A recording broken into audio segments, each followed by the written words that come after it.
बंदी छोड़ सतगुरु रामपाल जी परमेश्वर जी की जय हो।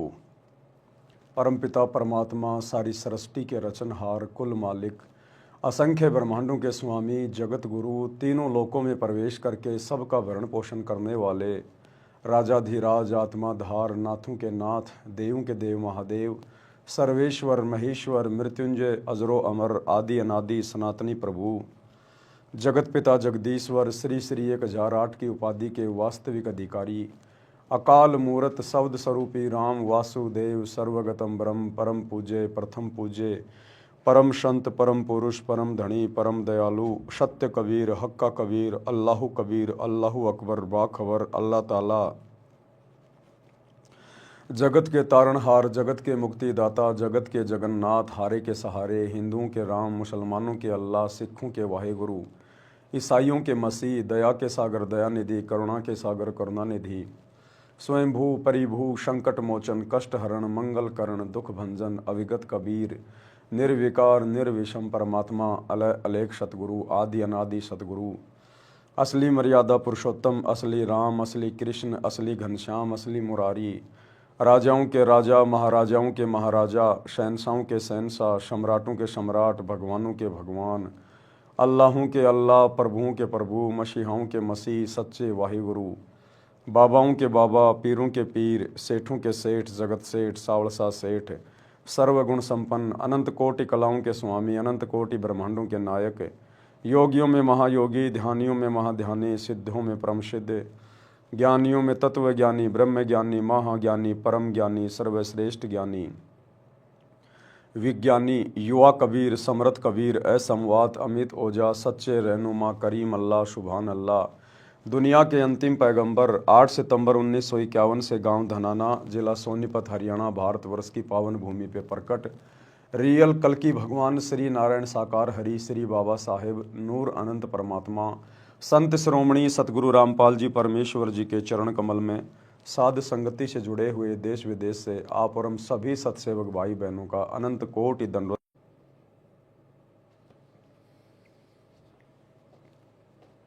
हो गया।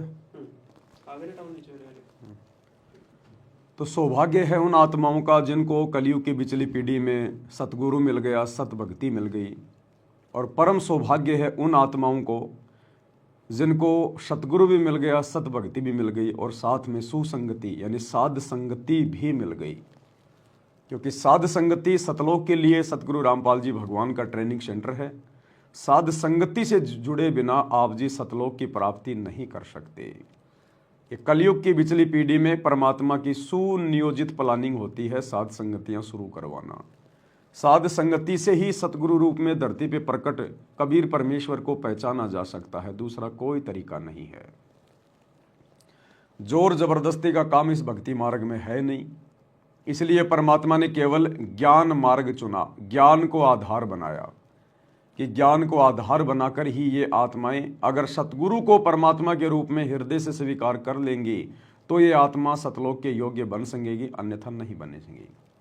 तो परमेश्वर ने दया बख्शी, हमें साथ संगति से जोड़ा, अपनी पहचान करवाई, हमें इस योग्य बनाया परमात्मा ने कि आज हम निसंशय होके निसंदेह होके गुरु को भगवान मान के ज्ञान को आधार बना के और अपनी भक्ति पर दृढ़ हैं। तो भाई और बहनों, पूज्य गुरुदेव जी के मुखारविंद से जो विशेष संदेश हिसार जेल से आए थे, अब उन विशेष संदेशों के ऊपर विशेष तौर पर निष्कर्ष निकालने की प्रक्रिया जारी है कि गुरुदेव ने क्या कुछ संकेत, क्या कुछ रहस्य, क्या कुछ विशेष बातें वर्तमान में हमारे लिए हिसार जेल से भेजी हैं सत्संगों के माध्यम से, विशेष संदेशों के माध्यम से। क्योंकि विशेष संदेश है, एक होता है संदेश यानी नॉर्मल जानकारी और एक होता है विशेष संदेश यानी बहुत महत्वपूर्ण कोई बात। तो ये सांकेतिक हैं, इनको हर किसी भगत के समझने की बस की बात नहीं है, इसलिए परमात्मा ने सात संगतियां रखवाई है।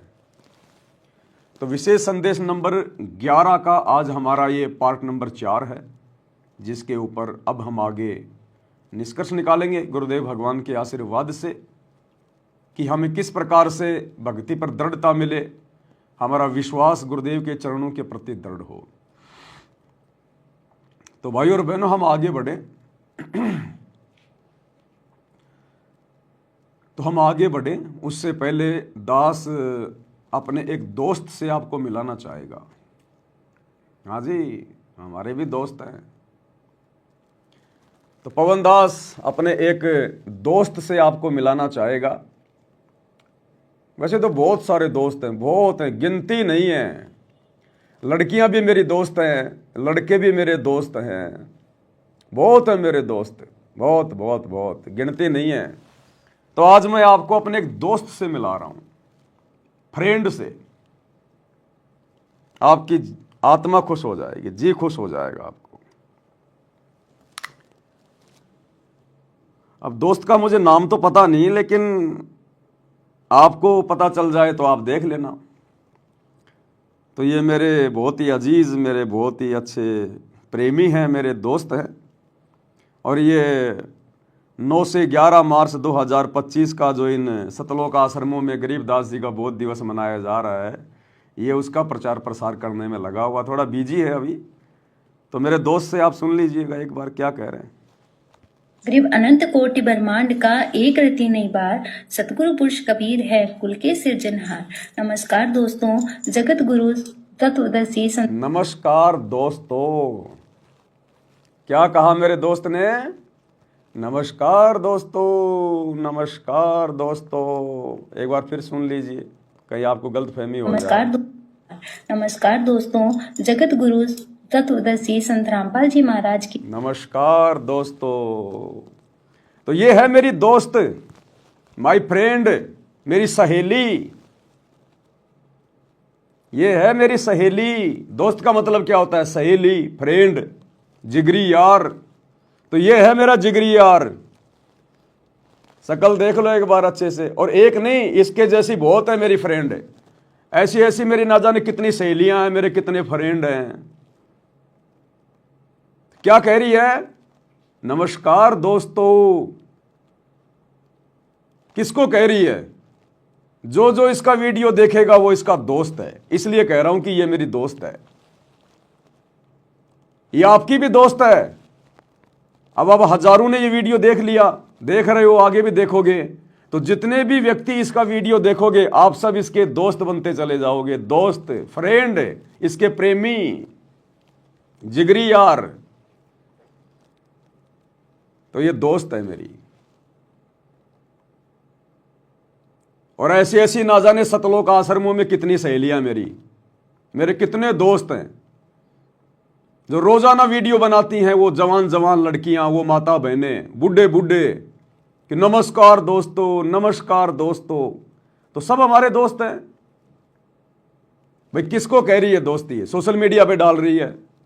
जो जो इसको वीडियो देखेगा, जो जो इसको फॉलो करेगा, वो इसके दोस्त हैं। तो ये मेरी दोस्त है।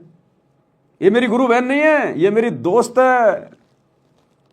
क्योंकि मेरी गुरु बहनें इतनी बेशर्म नहीं है। मेरी गुरु बहनें अपनी इज्जत का सत्यानाश नहीं करती हैं। सरेआम मार्केट में अपने गुरुजी की इज्जत को नहीं उछालती हैं, लोगों को दोस्त कह के, फ्रेंड कह के। मेरी गुरु बहनें बहुत समझदार हैं, बहुत इज्जतदार हैं। मेरी गुरु बहनें कभी भी किसी को दोस्त नहीं कहती, वो गुरु भाई कहती हैं, भाई और बहनों कहती हैं। परमात्मा की प्यारी आत्माएं कहकर संबोधित करती हैं।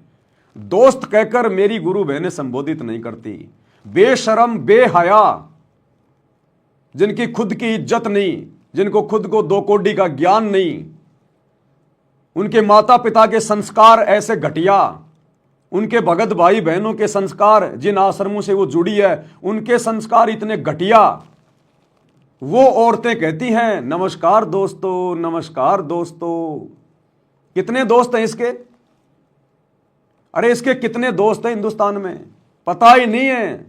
इसके चैनल पर जितने भी इसके फॉलोवर हैं, सारे इसके दोस्त हैं। इसका बाप ये वीडियो सुनेगा, वो भी इसका दोस्त हो जाएगा। क्योंकि वीडियो सुनने वाले को तो कह रही है नमस्कार दोस्तों।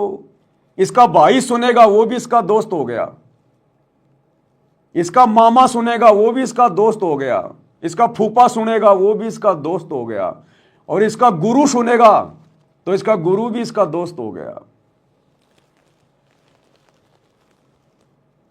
ये है सतलोक आश्रमों से जुड़े हुए भाई बहनों का ज्ञान, तत्व ज्ञान। नमस्कार दोस्तों, एक शादी थी एक लड़के की, लड़का घोड़ी पे बैठा था, डीजे बज रहा था,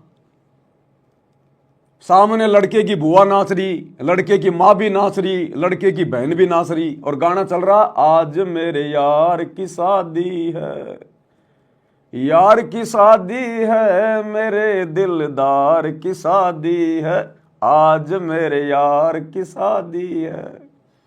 तो किसी समझदार व्यक्ति ने कहा, रे देखो भाई, कलयुग आ गया, कलयुग। दूल्हा घोड़ी पे बैठा है और डीजे पे गाना बज रहा है, आज मेरे यार की शादी है, और सामने माँ नाच रही है, बुआ नाच रही है, बहन नाच रही है, और गाना क्या चल रहा है, आज मेरे यार की शादी है। वो लड़का अपनी माँ का भी यार हो गया, क्योंकि आज मेरे यार की शादी है, माँ नाच रही है। वो लड़का उस बुआ का भी यार हो गया, आज मेरे यार की शादी है। वो लड़का अपनी बहन का भी यार हो गया, क्योंकि वो बहन भी तो नाच रही है, आज मेरे यार की शादी है। तो इसके कितने दोस्त हैं, कितने इसके सहेले हैं। नमस्कार दोस्तों, अब सारे दोस्त हो गए जो वीडियो सुनेंगे वो। तो इसकी माँ भी इसकी दोस्त, इसका भाई भी इसका दोस्त, इसका फूफा भी इसका दोस्त, इसके भगत भाई भी इसके दोस्त, इसका गुरु भी इसका दोस्त है। कॉमन सेंस का प्रयोग करना है। हम सत भक्ति कर रहे हैं, सत भक्ति। अरे एक तरफ तो तुम लोग वो जीने की राह पुस्तक हाथ में लेके दिन रात चिल्लाते रहते हो, जीने की राह, जीने की राह।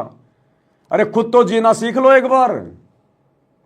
उस जीने की राह के अंदर गुरुजी ने गुंडे मवालियों के कर्म बताए, बढ़वे के कर्म बताए। इस प्रकार के शब्दों का प्रयोग है।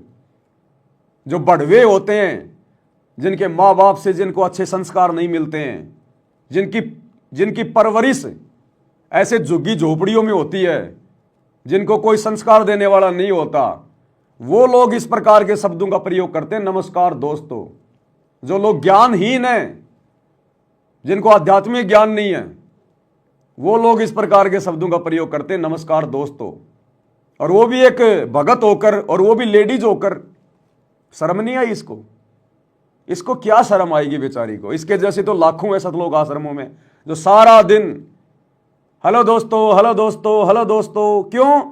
क्योंकि सतलोक आश्रम मैनेजमेंट वालों ने अपने धार्मिक धंधे के लिए, अपने वीडियो को ज्यादा से ज्यादा आगे शेयर करवाने के लिए सबको सोशल मीडिया की ट्रेनिंग दे दी, सबके हाथों में कैमरे दे दिए, सबको यूट्यूबर बना दिया।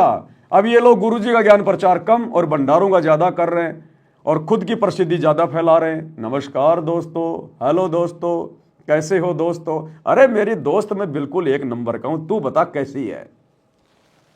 ये है हमारे दोस्त। शर्म आती है हमारे को भाई, क्या करें अब। बड़ी मुश्किल से एक दोस्त मिला है मेरे को। अभी और देखूंगा सोशल मीडिया पर, बहुत सारे दोस्त हैं मेरे, ऐसी बात नहीं है, बहुत है। इससे भी सुंदर सुंदर, इससे भी अच्छी अच्छी, जवान जवान बहुत दोस्त है मेरी। इनको शर्म आनी चाहिए। अपने आप को ये भगत कहती हैं, अपने आप को सतगुरु रामपाल जी की शिष्या कहती है। इनको शर्म आनी चाहिए, शर्म। इस बहन तक वीडियो पहुंचा देना, शेयर कर देना इसको ज़्यादा से ज़्यादा। अगर इसको जरा सी अकल आ जाए तो, अगर शर्मिंदगी महसूस हो जाए तो क्षमा याचना कर ले अपने गुरुदेव भगवान से, और आगे अपने मुंह के ऊपर लोक लगा ले।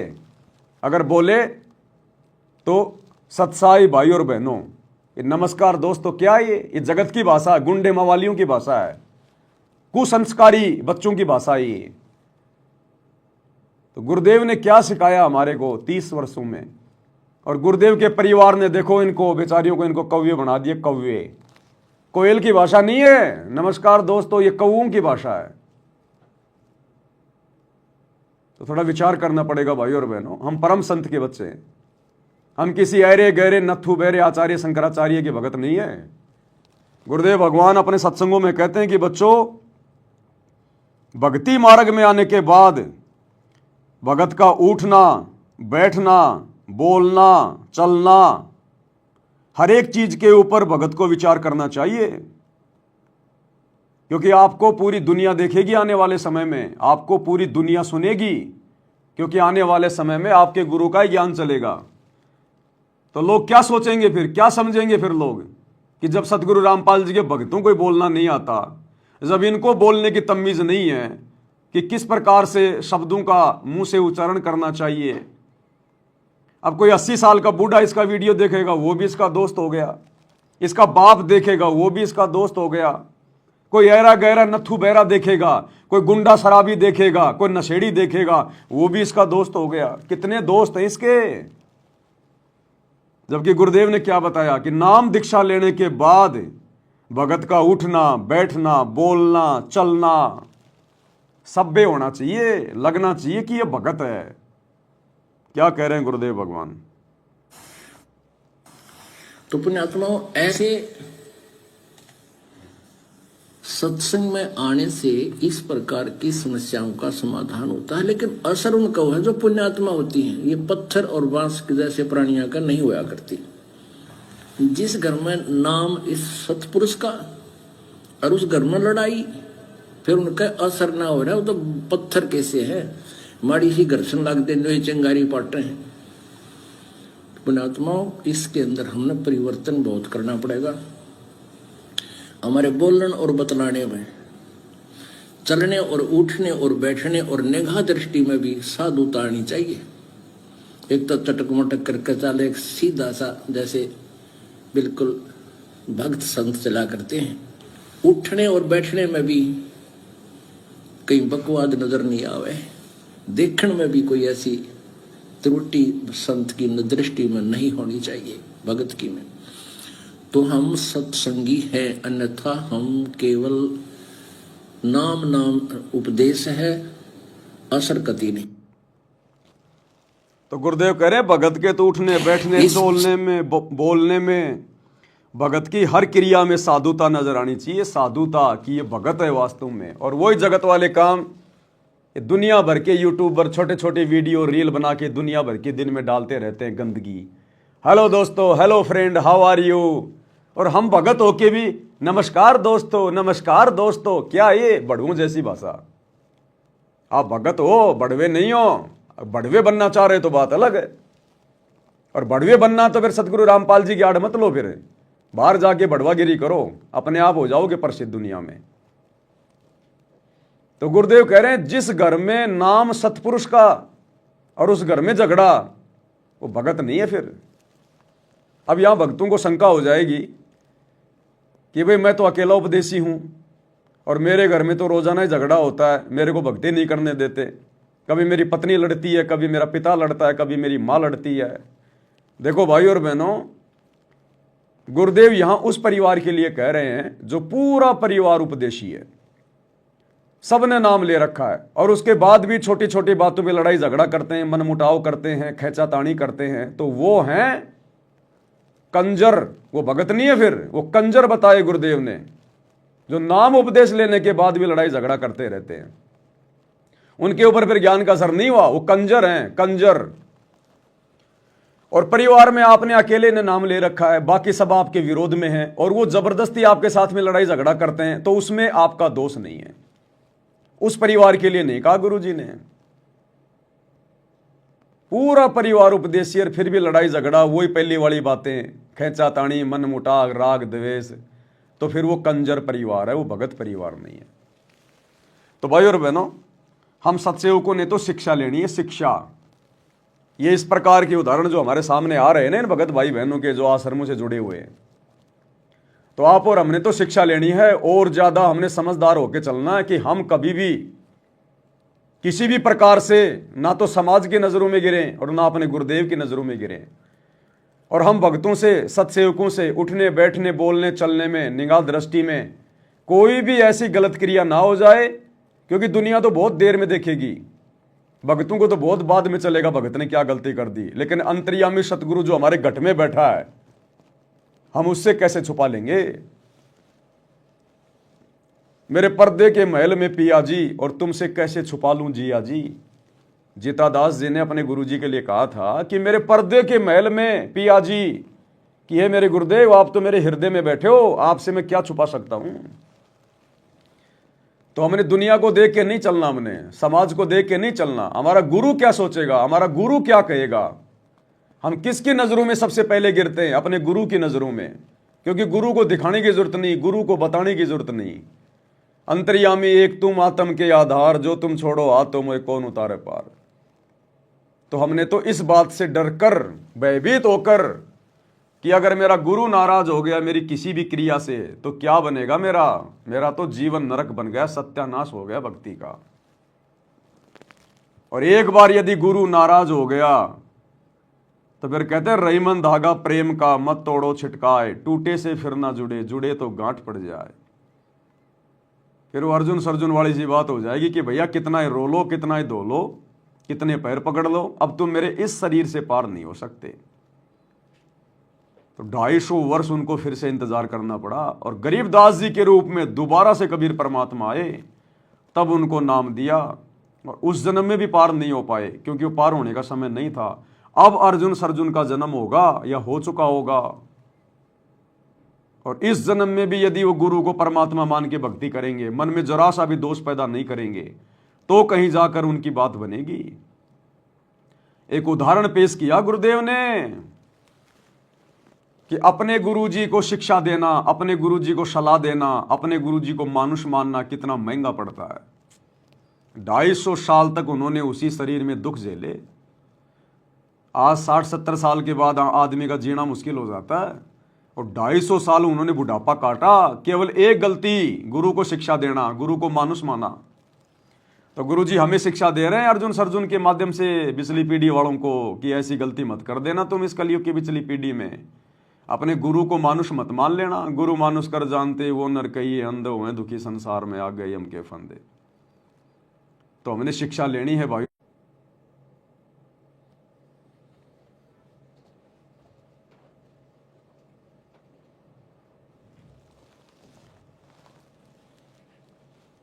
तो जरा भी किसी नेता से, मंत्री से, प्रधानमंत्री से, एमएलए के मुख से अगर कोई इधर उधर की बात निकल जाती है तो मीडिया तुरंत उनकी बातों को पकड़ लेती है, अखबारों की सुर्खियां बन जाती है, मीडिया की हेडलाइन बन जाती है, मौका मिल जाता है विपक्ष वालों को। तो ठीक इसी प्रकार हम भक्तों के शब्द में शक्ति है, क्योंकि हम सत्य भक्ति करते हैं, और काल को मौका मिल जाएगा तुरंत यदि हमने जरा भी कमजोरी दिखाई, तो जरा भी नादानी की तो भक्ति मार्ग पे। तो हम भक्तों के शब्दों का बहुत महत्व है, बहुत महत्व। अब एक शब्द तो नमस्कार भाई और बहनों, सत्साई भाई और बहनों, ये कितना प्यारा लगता है, बोलने में कितना अच्छा लगता है, कितना मधुर है, शीतलता देता है, मन में पवित्रता को लेके आता है। और एक नमस्कार दोस्तों, हेलो फ्रेंड, ये अश्लीलता को बढ़ावा दे रहा है, अश्लीलता को, गंदगी को, मन में विकार पैदा करता है ये शब्द है दोस्त। तो हम भक्तों ने बहुत सोच समझ के भक्ति मार्ग पर आगे बढ़ना है। हम भक्ति कर रहे हैं, ड्रामा नहीं कर रहे, भक्ति कर रहे हैं। आने वाले समय में आपके बच्चे भी आपकी वीडियो देखेंगे, आपके पोता पोती भी आपकी वीडियो देखेंगे। क्या सोचेंगे आपके बारे में? वो खुद ही कहेंगे कि मेरी दादी को तो 2 दहली का ज्ञान नहीं था, फोड़ गई अपने कर्म परमात्मा से जुड़कर भी। जो आज नमस्कार दोस्तों, नमस्कार दोस्तों, और क्या कहेगी नमस्कार दोस्तों बोल के? है क्या इनके पास बोलने के लिए सिवाय भंडारे का प्रचार करने के? अब सुन लो क्या कहेगी, सुन लो, इसकी भी सुन लो भाई। नमस्कार दोस्तों, जगत गुरु तत्वदर्शी संत रामपाल जी महाराज के सानिध्य में संत गरीबदास जी महाराज के बोध दिवस के उपलक्ष्य में 9, 10, 11 मार्च 2025 को एक विशाल भंडारे का आयोजन किया जा रहा है। इस विशाल भंडारे में अनेक कार्यक्रम आयोजित किए जा रहे हैं, जिसमें दहेज मुक्त विवाह, रक्तदान। इस भंडारे में अनेक कार्यक्रम आयोजित किए जाएंगे, जैसे बंदर का खेल दिखाना, रीछ का खेल दिखाना, नट और नटनी का खेल दिखाना। ये क्या मनोरंजन के साधन है ये आश्रम? इसमें अनेक कार्यक्रम जो है वो दिखाए जाएंगे। कबीर जी का झोपड़ा दिखाया जाएगा, बलक बुखारे बादशाह की फिल्म दिखाई जाएगी, राम कथा चलाई जाएगी, जुलाओं का कुआं दिखाया जाएगा, मिट्टी के बैल दिखाए जाएंगे आपको, आपको प्रदर्शनियां दिखाई जाएंगी, आपको लहर तारा तालाब दिखाया जाएगा, भगवान के ऊपर पैर करके उसमें लिटा रखा वो घूम रहा है बालक, वो दिखाया जाएगा आपको रंगोलियां दिखाई जाएंगी, आपको आश्रम की साफ सफाई दिखाई जाएगी, आपको भक्तों की व्यवस्था बताई जाएगी। ये जूता घर में कितने जूते आ जाएंगे, तुमने दुकान खोलनी है। अरे जूता घर में जूते जमा हो रहे हैं, अच्छी बात है। भगत जी जूता घर में कितनी कैपेसिटी है, कितने जूते आ सकते हैं, इसमें 1 लाख जूते आ सकते। अरे दुकान खोलनी है तुमने, फालतू की ड्रामेबाजी, फालतू का दिखावा, फालतू की वीडियो। भंडारा बन रहा हो, कड़ाई दिखाएंगे, हलवा घोट रहे हैं, बर्फियों के ढेर लगा रखे। अरे क्या करना है तुमने, मार्केटिंग करनी है क्या? अरे भगतों को भगत बनने दो, हलवाई मत बनाओ। ज्यादा मीठा खाओगे शुगर हो जाएगी, डोलोगे डॉक्टरों के चक्कर काटते। अब डॉक्टरों के भी चक्कर क्यों काटोगे, तुम तो हॉस्पिटल भी खोल रहे हो। बीमार हो जाओगे तो कोई दिक्कत नहीं, तुम तो हॉस्पिटल भी तो खोल रहे हो। वो इसीलिए तो खोल रहे हो कि आने वाले समय में तुम्हारे को डर है कि हम बीमार होंगे। आने वाले समय में जब महामारी आएंगी तो तुम्हारे को डर है कि भक्ति तो हम कर नहीं रही, ड्रामेबाजी कर रहे हैं, तो बीमार तो होंगे। जैसे कोरोना में मर गए हजारों, ऐसे आने वाले समय भी हजारों मरोगे तुम। तो तुम्हें डर है कि बाहर जाएंगे तो लोग कहेंगे देखो बाबा रामपाल के भगत भी मर रहे हैं महामारी में, ये भी देखो बीमार हो रहे हैं, जबकि डंका पीटते थे हमारे गुरुजी भगवान है, परमात्मा है। तो ये सोच रहे हैं कि बाहर जाएंगे तो बेइज्जती होगी, भक्तों को यही पटक देंगे हॉस्पिटल में, और पीछे कोई शमशान घाट और बना देंगे थोड़े दिनों में। ये वहीं लगाओ उनको, राम नाम सत है, सत बोले अगत है। तो ड्रामेबाजी। गरीबदास जी का बताओ, अब गरीबदास जी क्या लगता है तुम्हारा भाई, तुम्हारा क्या नाता है गरीबदास जी से? अरे हमारा गरीबदास जी की वाणियों से मतलब था, और वाणियां गुरु जी ने हमें बता दी। अब गरीबदास जी का बोध दिवस और मरण दिवस और जन्म दिवस है, क्या लेना देना है? क्यों ड्रामेबाजी कर रहे हो भाई? ना तुमने गरीबदास जी को छोड़ा, ना अपने गुरु जी को छोड़ा, ना उस मुर्दे दाढ़ी मूछ वाली कबीर की फोटो को छोड़ा। अरे कहीं तो रुक जाओ, कहीं तो ब्रेक मार लो, कुछ नहीं है। तो यह है हालत सतलोक आश्रमों से जुड़े हुए भाई बहनों की। और सत्सेवकों के घरों में जाके देखो, सत्सेवकों के घरों में जिन्होंने अपने गुरु को हृदय से अपना परमात्मा मान लिया, उनकी भाषा देखो, उनकी बोलचाल देखो, उनका रहना सहना देखो, उनका संघर्ष देखो, उनकी भक्ति देखो। घर घर में बेड लग गए, गुरु जी को परमात्मा मान के विराजमान कर लिया। गीता अध्याय 3 श्लोक 13 के अनुसार घर घर में गुरु जी को भोग लग रहा है। छोटे छोटे बच्चे लेके चवर अपने गुरु जी के ऊपर भंडारा उनको करवाते समय, भोग लगाते समय चवर कर रहे हैं। और छोटी छोटी आत्माएं आंखों में आंसू भर भर के रोती हैं अपने गुरु जी के प्रेम में, अपने गुरु जी के प्रेम में आंखों में आंसू भर के रोती है। जाइन आश्रमों में सारा दिन वो रजाई के ऊपर, वो गद्दों के ऊपर छोटे छोटे बच्चे लौटते रहते हैं, खेलते रहते हैं। कोई कबड्डी खेल रहा है, कोई क्या खेल रहा है? और सत्सेवकों के घरों में छोटे छोटे बच्चे परमात्मा के प्रेम में रो रहे हैं, क्योंकि अपनी विशेष आत्माओं को परमात्मा ने 7 संगतियों में जन्म दिया है, 7 संगतियों से जोड़ा है। देखो छोटे छोटे बच्चे कैसे रो रहे हैं अपने गुरु जी को भोग लगा के। टॉफी के लिए नहीं रो रहे, पैंट शर्ट के लिए नहीं रो रहे, अपने गुरुजी की सेवा करते करते रो रहे हैं, क्योंकि पिछले जन्म की विशेष आत्मा है। ये है वो धर्मदास जैसी आत्मा, रामानंद आत्मा, शेव शमन वाली आत्मा, बलक बुखारे वाले, ये हैं वो आत्माएं जो अपने गुरुजी के प्रेम में उनकी सेवा करते करते रो रहे हैं। तो एक तरफ तो ये सतलोक आश्रम वाले 60-60 साल के बन बन के यूट्यूबर, हेलो दोस्तों बेशरम, और एक सत्सेवक देखो छोटे छोटे बच्चे।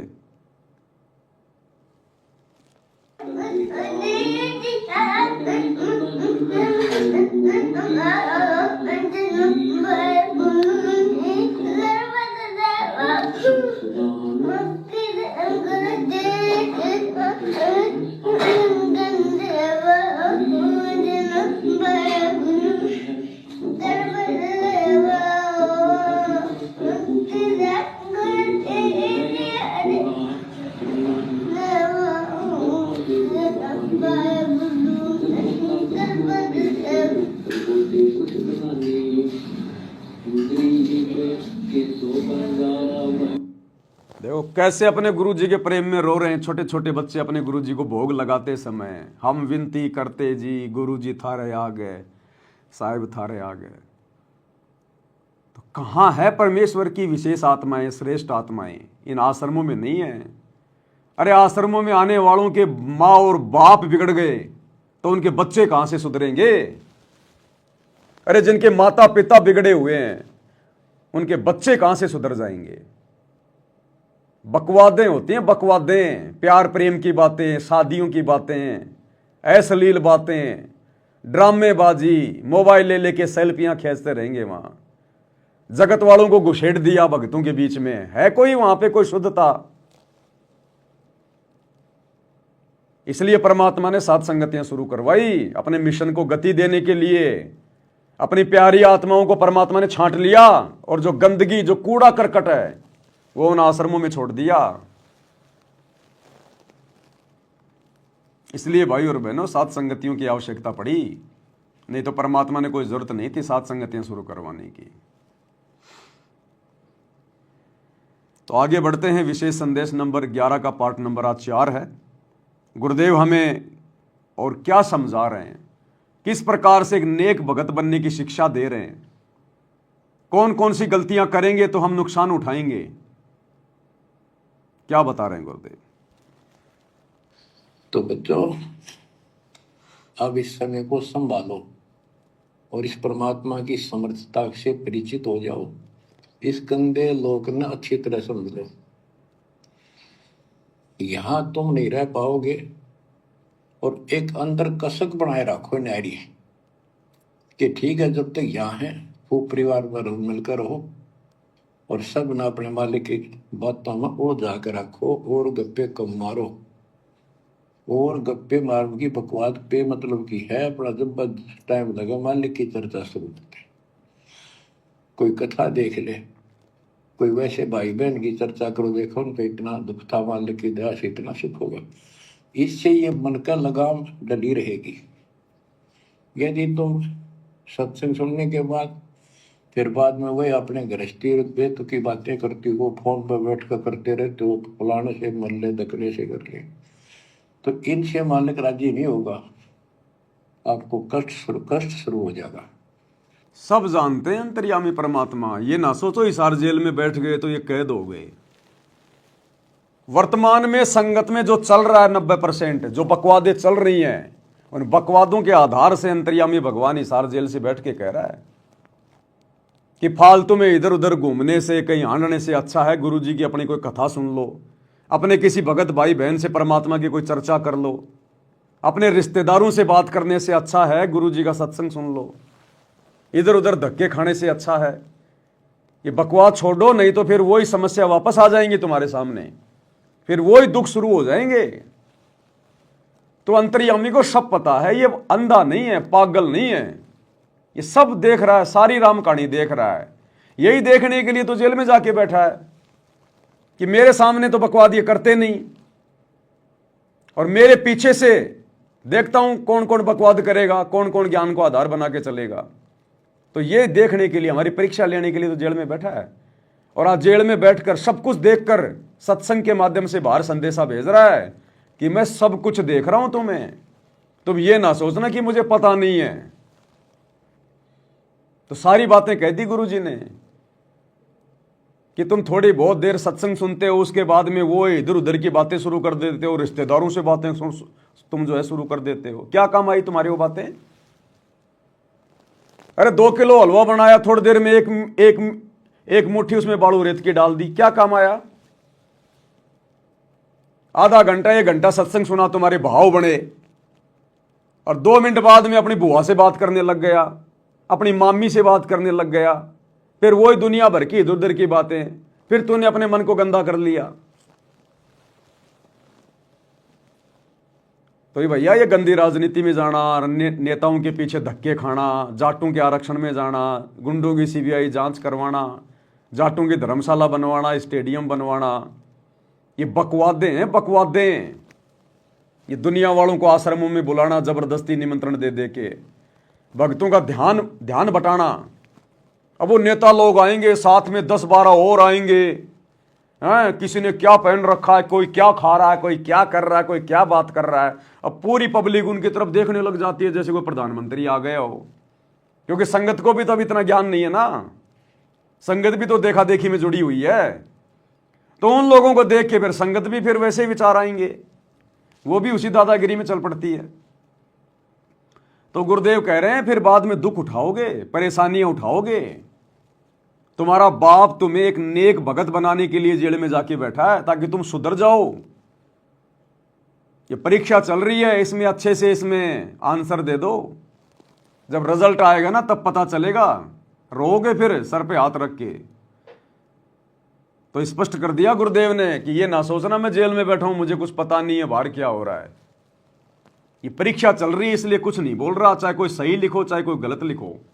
परीक्षा के समय में विद्यार्थी चाहे सही लिखे चाहे गलत लिखे, टीचर कुछ नहीं बोलता, खाली देखता है। तो जेल में जाके गुरुजी बैठ के सब देख रहे हैं तुमने बाहर जो जो कुकर्म किए हैं, जो जो कुकर्म तुम कर रहे हो, भक्ति को जो हल्के में ले रहे हो, सब देख रहा है वो परमात्मा। लेकिन परीक्षा का समय वो कहेगा कुछ नहीं, संकेत कर दिया इन विशेष संदेशों में, समझने की जरूरत है। गरीब स्वर्णाद न दे दिल, तन मन नहीं मुकाम, कौन महल हंसा गए, कहाँ लिया विश्राम। गरीब चार मुक्ति बैकुंठ बट, सपतपुरी सैलान, आगे धाम कबीर का हंस न पावे जान। अब क्या बताते हैं कि ये जैसे चार मुक्ति, बैकुंठ, शपथपुरी, ब्रह्मलोक, काल का 21 ब्रह्मांड का क्षेत्र लोक, अक्षर पुरुष का सातवें ब्रह्मांड का लोक, इन सब से परे कबीर भगवान का स्थान है। गिरिव चार मुक्ति बैकुंठ बट, सप्तपुरी शैलान, आगे धाम कबीर का हंस ना पावे जान। के वहां सामान्य साधना से या काल तक की भक्ति से वहां नहीं पहुंचा जा सकता है। उसके लिए क्या बताते हैं, इस परम पिता परमात्मा की शरण माना होगा, कबीर साहब की शरण। गरीब काया काशी मन मगहर, दोहों के मद कबीर, काशी तज मगहर गया पाया नहीं शरीर। गरीब काया काशी मन मगर, अर्श कुर्स बीच मुकाम, जहां दुलहदी घर किया आदि अंत विश्राम। बच्चों, परमात्मा कहते हैं कि वो दुल्हा सतलोक में निवास करता है और वहां जाने के लिए आपको पूर्ण गुरु की आवश्यकता पड़ती है और अपने मन का दोष दूर करना होगा। सतलोक जाने के लिए क्या करना होगा? अपने मन का दोष दूर करना होगा। मन का सबसे बड़ा दोष क्या है? अपने गुरु जी को अपने जैसा मानना, अपने गुरु को अपने जैसा मानुष मानना, एक व्यक्ति मानना, एक इंसान मानना, मां के गर्भ से जन्म लेकर पैदा हुआ मानना, यह सबसे बड़ा दोष है, सबसे बड़ा दोष। अरे बाकी दोस्त तो सतगुरु ज्ञान देके समाप्त करवा देते हैं, धीरे धीरे पता चल जाता हमें। लेकिन सबसे बड़ा दोष, सूक्ष्म दोष, अपने गुरु को मानुष मानना, अपने गुरु को कबीर जी ना मानना, परमात्मा ना मानना, सबसे बड़ा दोष है। और गुरु जी कहते हैं तुम्हारी बात बिगड़ेगी फिर एक न एक दिन। अगर तुम भक्ति भी कर रहे हो, गुरु जी के साथ में भी रह रहे हो, और अगर अपने गुरु को अपने जैसा मानुष मानते रहे, भगवान नहीं माना, तो कभी ना कभी तुम्हारे मन में दोष आएगा। कभी ना कभी तुम्हारे मन में दोष आएगा यदि अपने गुरु जी को अपने जैसा मानुष मानते रहे तो। आत्मा बताते हैं, गुरु मानुष कर जानते, ते नर कहिए अंधे, ओए दुखी संसार में, आगे यम के फंदे। गुरु को मानुष कर जानते तो ते नर कहिए अंधे, और फिर होवे दुखी संसार में, फिर काल के फंदे। पुणात्मा, हमने गुरु जी को परमात्मा मानना पड़ेगा। परमात्मा मानने से हमारी यह प्रॉब्लम सोल्व होएगी, नहीं तो नहीं हो सकती। अब सुनिए, हम अपने ही जैसा गुरु को माने, एक मानुष रूप मान करके हम यदि उसके साथ रहेंगे तो कभी ना कभी दोष आपके मन में आवेगा। कभी न कभी दोष आपके मन में आवेगा। यदि आपने अपने गुरु को अपने जैसा मानुष माना तो कभी न कभी आपके मन में दोष आवेगा। ये सतगुरु के वचन है। साध वचन पलटे नहीं, पलट जाए ब्रह्मांड। क्या कह रहे हैं गुरुदेव? हम अपने ही जैसा गुरु को माने, एक मानुष रूप मान करके हम यदि उसके साथ रहेंगे तो कभी ना कभी दोष आपके मन में आवेगा। अब गुरु को अपने जैसा मानने का क्या मतलब है? आप और हम तो माँ के गर्भ से जन्म लेके आए, जेर में लिपट के आए, गंदगी में लिपट के आए, दो कोडी के जीव हैं। यदि अपने जैसा हम गुरु जी को मानेंगे, माँ के गर्भ से जन्म लेकर आया हुआ मानुष, उसी को कहते हैं मानुष। मानुष यानी आम प्राणी। तो कभी न कभी भगत के मन में दोष आएगा, वो काल के हत्थे चढ़ेगा, वो सतलोक प्राप्त नहीं कर पाएगा। और जिन जिन आत्माओं ने अभी तक अपने गुरु के अलावा अपने घर में उस दाढ़ी मूंछ वाले नकली मुर्दा कबीर की फोटो रखी हुई है, घर की दीवारों पे, अपनी गाड़ियों में, अपने फ्रिज के ऊपर, कूलर के ऊपर, या घर के दरबार में, या लॉकेट में, तो समझ लो अभी तक आप अपने गुरु को मानुष मान रहे हो। अगर आपने अपने गुरु को ही कबीर मान लिया होता तो वो नकली फोटो क्या कर रही है आपके घर में? दो दो भगवान तो है ही नहीं। अरे भगवान तो एक ही है, या तो दाढ़ी मूंछ वाला या आपका गुरु। और यदि आपने अपने गुरु को कबीर जी मान लिया तो फिर वो दाढ़ी मूंछ वाली फोटो क्या कर रही है तुम्हारे घर में? तो जिन जिन के घरों में वो दाढ़ी मूंछ वाली फोटो विद्यमान है, कहीं भी जिनके लॉकेट में, इसका मतलब अभी आपने गुरु को मानुष ही मान रखा है। यदि आप उस दाढ़ी मूंछ वाली नकली कबीर की फोटो का, मुर्दा फोटो का, जून के महीने में कबीर प्रकट दिवस मना रहे हैं, इसका मतलब अभी आप अपने गुरु जी को मानुष ही मान रहे हैं। क्योंकि प्रकट तो एक ही हो सकता है, या तो सतगुरु रामपाल जी या वो दाढ़ी मूंछ वाली फोटो। तो कभी न कभी आपके मन में दोष आएगा अगर आप दोगली भक्ति करोगे तो। ये दोगली भक्ति है, दो नावों की सवारी है। आत्मा एक है, परमात्मा दो नहीं हो सकते। या तो सतगुरु रामपाल जी है परमात्मा, या फिर वो दाढ़ी मूंछ वाली कबीर की मुर्दा फोटो है परमात्मा। अगर उस मुर्दा फोटो को कबीर मान रहे हो तो सतगुरु रामपाल जी को घर से बाहर निकाल दो, और अगर सतगुरु रामपाल जी को परमात्मा मान रहे हो तो दाढ़ी मूंछ वाले को घर से बाहर निकाल दो। नहीं तो आप दोगले हो, दोगले। आप दोगली भक्ति कर रहे हो, फर्जी भक्ति कर रहे हो। आप अपने आप को भी धोखा दे रहे हो और अपने भगवान को भी धोखा दे रहे हो, और अपनी आने वाली पीढ़ियों को भी नरक का रास्ता दिखा रहे हो आप। तो इसलिए गुरुदेव कहते हैं यदि आपने अपने गुरु को मानुष माना तो मन में दोष आएगा। तो गुरु की आवश्यकता पड़ती है, और अपने मन का दोष दूर करना होगा। जैसे नाम भी ले लिया और खूब सेवा भी करते हो, भक्ति भी करते हो, अच्छी बात है, और मन में वही उठा पटक और दोष, द्वेष, लालच, लोभ भरा है, तो क्या भक्ति की? भक्ति भी कर रहे हो, नाम भी ले लिया, और मन में वो लालब, लोभ, द्वेष, स्वार्थ, बकवाद, तो क्या भक्ति कर रहे हो फिर? तो नाम भी ले लिया संगत ने, गुरु जी के परिवार ने भी नाम ले रखा है, कोऑर्डिनेटर ने भी नाम ले रखा है, और मन में वो राग, द्वेष, लोभ, लालच, स्वार्थ, बकवाद। बकवाद तो राजनेताओं के पीछे रैलियों में जा जाके कर दी। बकवाद कर दी हरियाणा की जाट धर्मशाला में 1 करोड़ रुपया लगा के, 5वां फ्लोर बना के, और बकवाद कर दी स्टेडियम बनवा के, लोभ लालच में आके, ताकि गांव वाले हमारे धनान आश्रम का विरोध ना करें। गांव वालों को जो है खुश कर दो। स्टेडियम बना दिया करोड़ों रुपए का कि बच्चे खेलते रहेंगे बैडमिंटन। जाटों के आरक्षण में जाके बैठ गए, करोड़ों रुपया दे दिया। क्या लगते हैं तुम्हारे? फूफा जी लगते हैं क्या वो? क्या मतलब था तुम्हारा भक्ति में आने के बाद किसी के आरक्षण में जाके बैठना? तो ये बकवादें, गुंडों की सीबीआई जांच, बकवादें, महाबकवादें। अरे आम नकली संतों के भगत भी गुंडों की सीबीआई जांच का समर्थन नहीं कर सकते।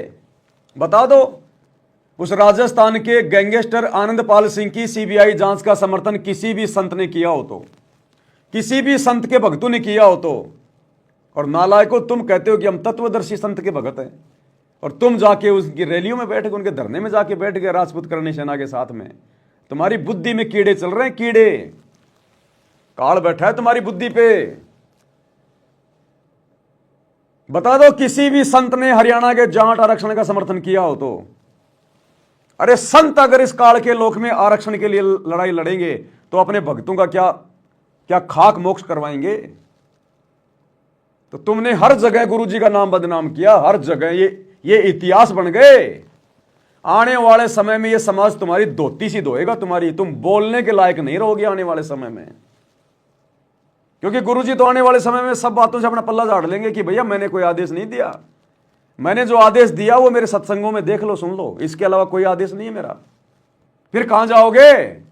फिर किसके आदेश थे? किसके थे पीले पर्चे? किसके आदेश से गुंडू की सीबीआई जांच में बैठे थे, 5-5 लाख रुपए दे रहे थे? किसके आदेश से जाट आरक्षण में बैठे थे, करोड़ों रुपया दे दिया?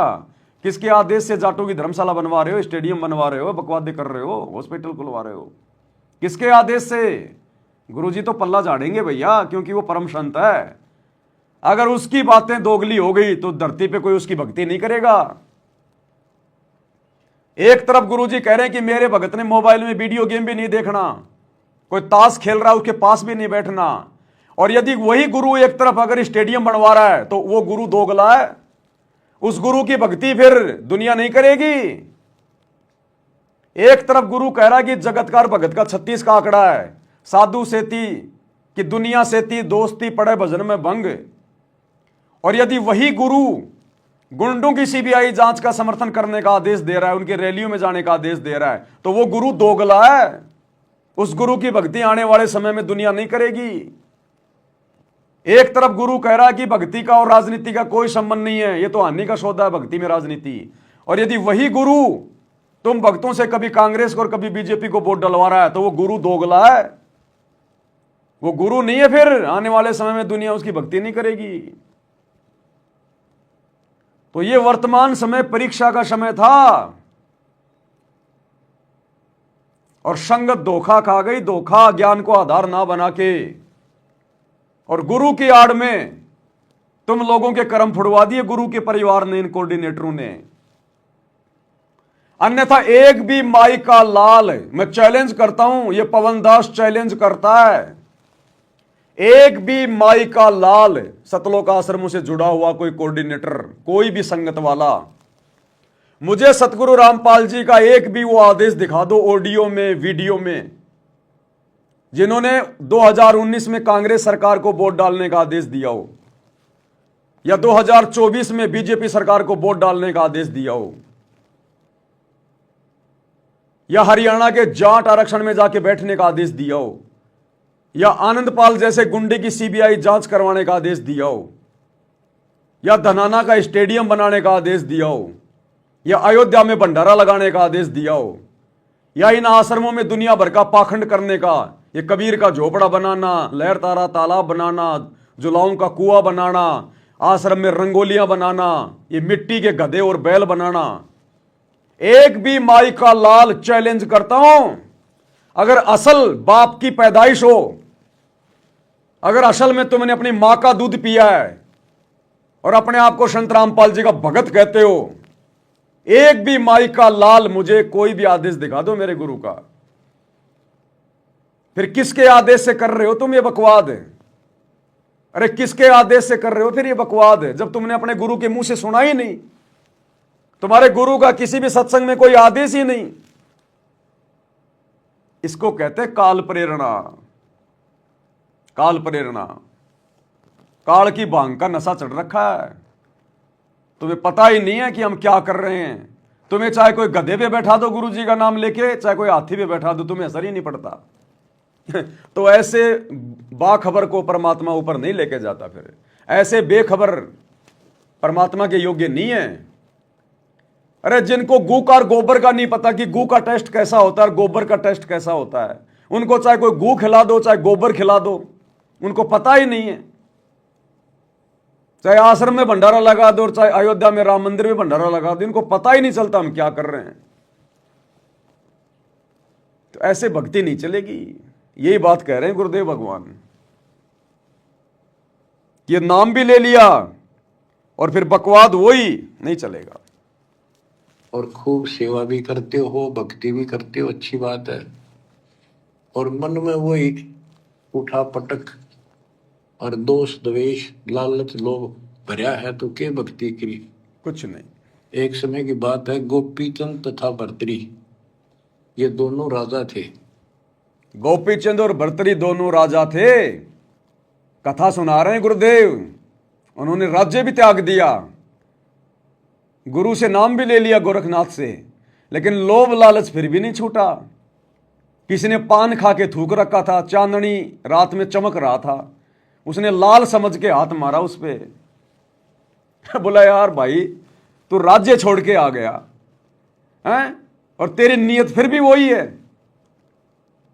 तो इसी प्रकार ये गुरु का परिवार, ये कोऑर्डिनेटर कह रहे हम भक्ति कर रहे, हम सतलोक जाएंगे, इंद्र दा राज कागदा विष्टा ना भोगा इंद्राणी नू, और हरियाणा के जाटों को भोग रहे हो, उनके आरक्षणों में जाके उनकी जूतियां चाट रहे हो, गुंडों को भोग रहे हो, गुंडों की सीबीआई जांच का समर्थन कर रहे हो, तुम काल को भोग रहे हो, अयोध्या में जाके भंडारा लगा रहे हो तुम, अपने स्वार्थ में आके, लोभ लालच में आके, अपने स्वार्थ में आके भर्तरी की तरह, और स्टेडियम बनवा दिया तुमने ताकि हमारा आश्रम बन जाए, गांव वाले रोका टोकी ना करें। तो क्या अंतर है? अरे क्या अंतर रह गया फिर गोरखनाथ की भक्ति में और सतगुरु रामपाल जी की भक्ति में? ये कथाएं क्यों सुना रहे हैं गुरुदेव? नालायकों, इतने वर्षों तक ये कथाएं गुरुजी अगर किसी गधे को सुनाते ना, वो गधा भी सतलोक जाने के लिए तैयार हो जाता, लेकिन तुम्हारी गंदी वृत्ति सूअर की तरह यहीं पर गंदगी में नाक रगड़ने की बनी हुई है। क्या कह रहे हैं गुरुदेव? वह गोपीचंद तथा भर्तरी ये दोनों राजा थे, और राजाओं के पास कोई कमी नहीं होती धन की, सारा सुख होता है, पैसे हीरे मोती लाल। परमात्मा पाने के लिए उस सारे सुख को छोड़कर और गोरखनाथ जी के शिष्य बन गए। कति त्यागी बैरागी हो गए, तन पर एक लंगोट रखें, हाथ में करमंडल, जैसा उनका वेशभूषा होती है वो रखते। एक दिन गोपीचंद और भर्तरी जा रहे थे रात्रि में, चांद की रोशनी अच्छी थी, किसी ने रास्ते में पान खाकर थूक रखा था और उसका बुलबुला सा बन गया। ये दोनों वहां जा रहे थे तो चांद की रोशनी में वो बुलबुला सा चमका। भर्तरी को लगा कि ये लाल पड़ा है, लाल हीरा। उसने एकदम उस पर हाथ मारा ठाण खातर, उसका हाथ धस गया थूक में। अरे गोपीचंद हंसे। गोपीचंद बोले, नाथ जी क्या मिल गया ऐसा, कैसे बैठ गए चलते चलते? हाथ ने बुला रहा तारा गजब हुई होगा, लक्ष्य थूक रखा था, मैंने सोचा लाल है। गोपीचंद बहुत हंसा, बोले जी लाल छूटे नहीं अभी तक। बोला भाई ये मन बड़ा निकम्मा है, मैंने सोची अठा लिया पड़ा पड़ा के काम होगा, कि तो भंडारे कराएंगे, खर्च कर देंगे। तो इसी प्रकार भाई और बहनों, उस गोपीचंद की तरह ये सत्सेवक भाई बहन गुरुजी के परिवार पे हंस रहे हैं, इस लाखों की मूर्ख संगत पे हंस रहे हैं। ये राजनीति, ये काल का थूक है जो इनको चमकता हुआ लाल दिखाई दे रहा है, इन सतलोक आश्रम वालों को, गुरुजी के परिवार को, कोऑर्डिनेटरों को। वो काल का थूक है, टट्टी है काल का।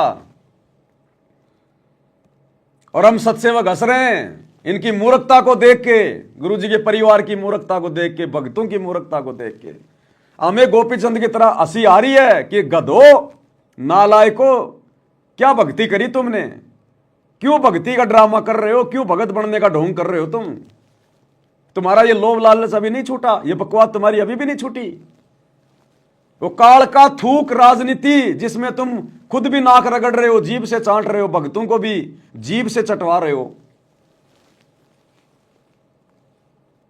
वो जाट आरक्षण, काल का थूक, तुम उसको लाल समझ के वहां बैठ रहे हो, उसके ऊपर करोड़ों रुपया लगा रहे हो चंदे में।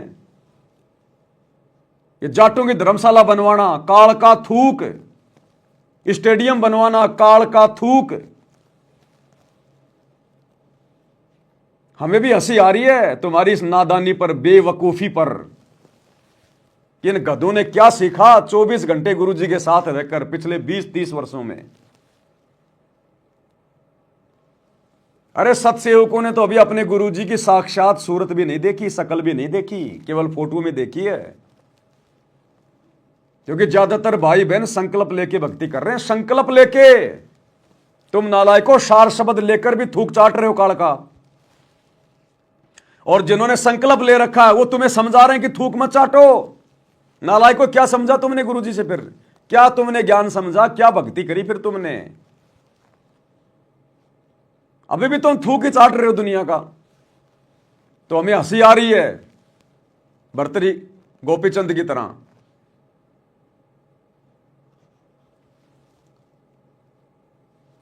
भाई ये मन बड़ा निकम्मा है, मैंने सोची अट्ठा लिया पड़ा पड़ा के काम होगा कि तो भंडारे करांगे, खर्च कर देंगे। तो बोले ठीक है। तो गरीबदास जी कहते हैं, एक उदाहरण और देते हैं गरीबदास जी।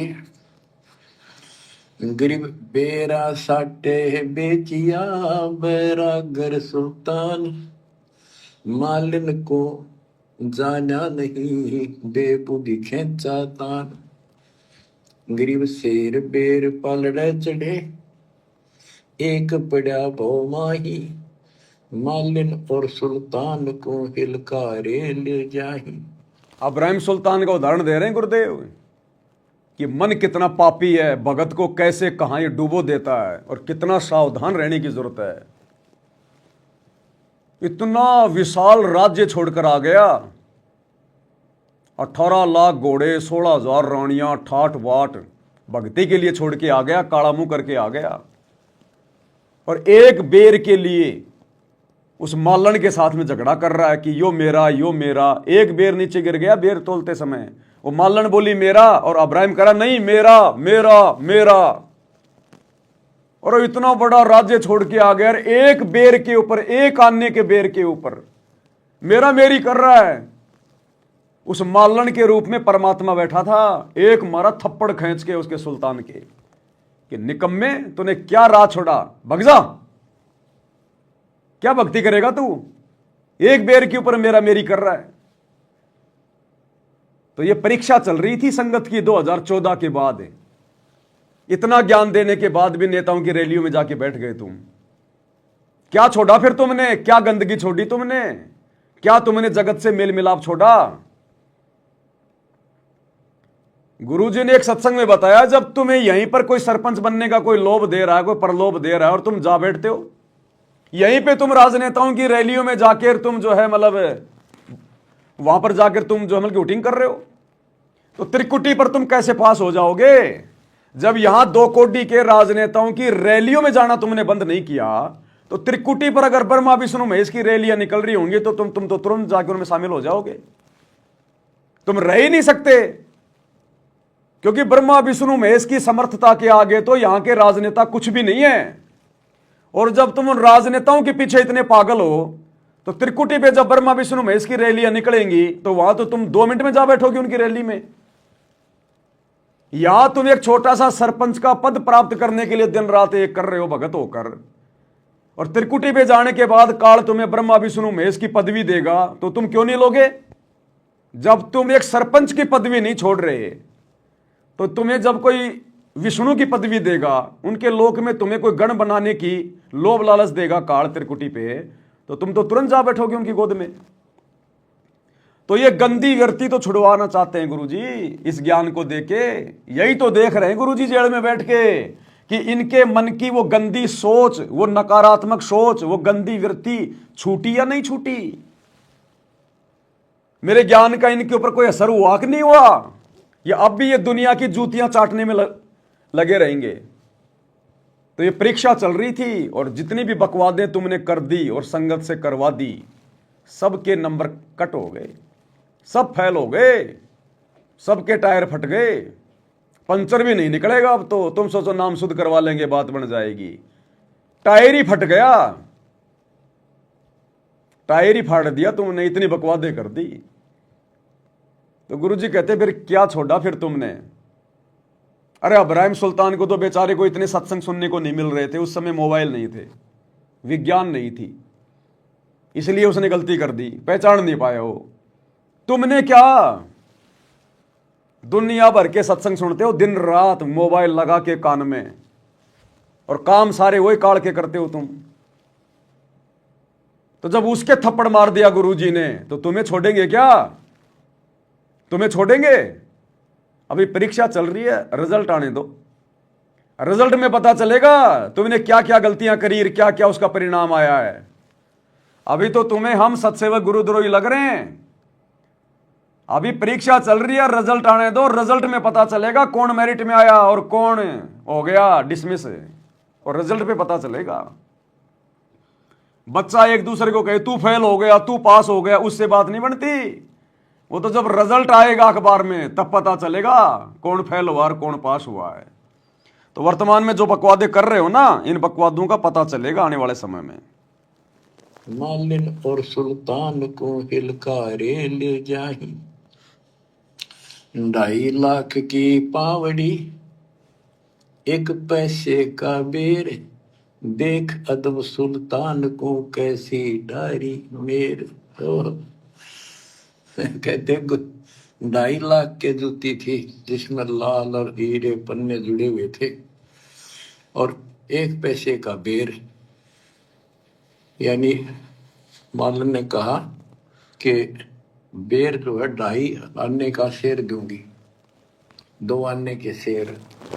भूख लग रही थी सुल्तान को, जो घर छोड़ कर चला, और सब त्याग दिए थे, कंबल लपेट रखी थी साल सा शरीर पर, और जूती पहन रहा था वो कीमती। भूखा मरे था तो उसने कहा बना बेर दे दे, या दोनों जूती रख लेते, ये 2.5 लाख कीमत है। वो 2 अन्य के बेर, 1 शेर तुलवा लिया और जूती धर दी। तोलते समय 1 बेर पालड़े से नीचे गिर गया तराजू से। सुल्तान ने ठाया फटदेश, और मालन ने उसके ऊपर हाथ रख लिया कि मेरा है। सुल्तान का मेरा। परमात्मा कहते यूं देखा अदम सुल्तान ने कैसे छोड़ी मेरे, यानी के लालच छोड़ा। अरे लालच तो नौका नो दिन बैठा तू तो अंदर मन में वो बकवाद बता, ये नहीं विचार किया 2.5 लाख की पावड़ी जुत्ती डाल दी 1 पीसे के बेर के ऊपर, क्यों बकवाद करे है। तो ये सारी दोष आपा निकालना पड़ेगा। 2.5 लाख की जूतियां पैर में पैर रखी हैं, ऐसो आराम छोड़ के आ गया और राज्य छोड़ के आ गया, और 1 आने के बेर पे लड़ाई झगड़ा कर रहा है। अरे नालायक को, ये सतभक्ति देख के तो गुरुजी ने हमें देवताओं से भी उत्तम बना दिया। आज ब्रह्मा विष्णु महेश का भी इतना सम्मान नहीं है जितना आप और हमारा है भक्ति मार्ग में।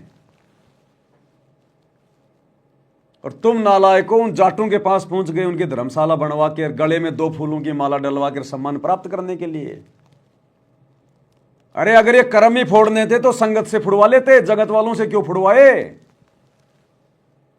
अरे धनाना आश्रम में कर्म फुड़वा लेते, अपने हॉस्पिटल का उद्घाटन कर देते, नारियल वारियल फोड़ देते, और भक्तों के हाथ में 5-10 मालाएं पकड़ा देते, और कह देते कि भक्तों हम गुरुजी के दोनों लड़के नारियल फोड़ेंगे, और नारियल फोड़ते ही हमारे गले में माला डाल देना। अरे कर्म फुड़वाने लेते तो अपने घर में फुड़वा लेते, नालायकों बाजार में जाके क्यों फुड़वाए। तो क्या छोड़ा तुमने। इसलिए गुरुजी कहते हैं राज त्यागना सहज है, सहज नारी का ने, ये मान बढ़ाई ईर्ष्या दुर्लभ तजनाइए। सतगुरु के दरबार में है ग्राहक कोटि अनंत, 4 चीज ये चाहते रिद्धि सिद्धि मान महंत। ये तो मान बढ़ाई के भूखे हैं। कोई एक आधा होता है सतगुरु के दरबार में जिनको भक्ति चाहिए, परमात्मा चाहिए, बाकी तो मान बढ़ाई वाले गधे हैं, गधे। और ये दिखाई दे गए। अगर परमात्मा ये परीक्षा ना लेता बरवाला कांड के बाद, कैसे पता चलता कि कितनी बड़ी गंदगी गुरुजी के बेटा बेटी में भरी है, गुरुजी के भाई में भरी है, इन कोऑर्डिनेटरों में भरी है। ये तो कति कोयले हैं, कोयले। कोयले को कितना घिसलो काला काला आएगा। इनके अंदर बकवाद ही बकवाद है और कुछ नहीं है इनके अंदर। और कोयले की खान में भैया चाहे तुम कितना ही सावधानी बरत लो, तुम्हारे दाग लगेगा ही लगेगा। इन आश्रमों में कितना ही तुम भगत बन लो, तुम्हारी मर्यादा टूटेगी टूटेगी। कोयले की खान में कितना ही जतन करो, काजल का दाग भाई लागे ही लागे।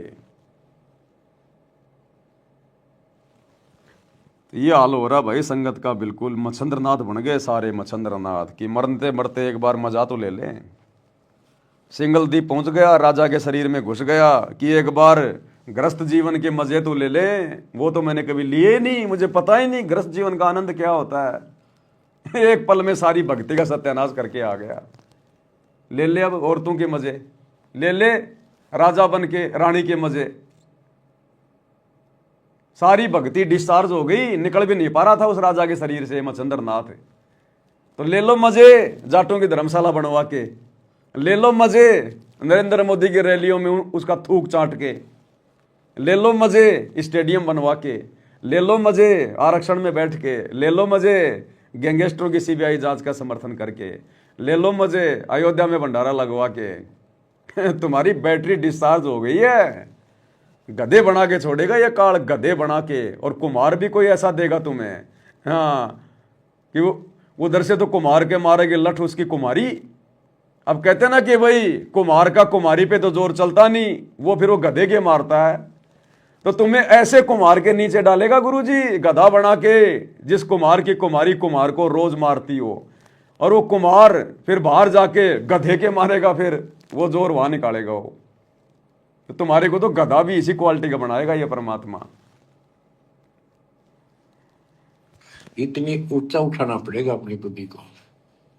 संसारिक लोगों की तो वृत्ति ऐसी होती है, पर सब कुछ त्याग के तो परमात्मा कहते हैं उसका एक लगा थप्पड़ थप्पड़ असली रूप में आ गई।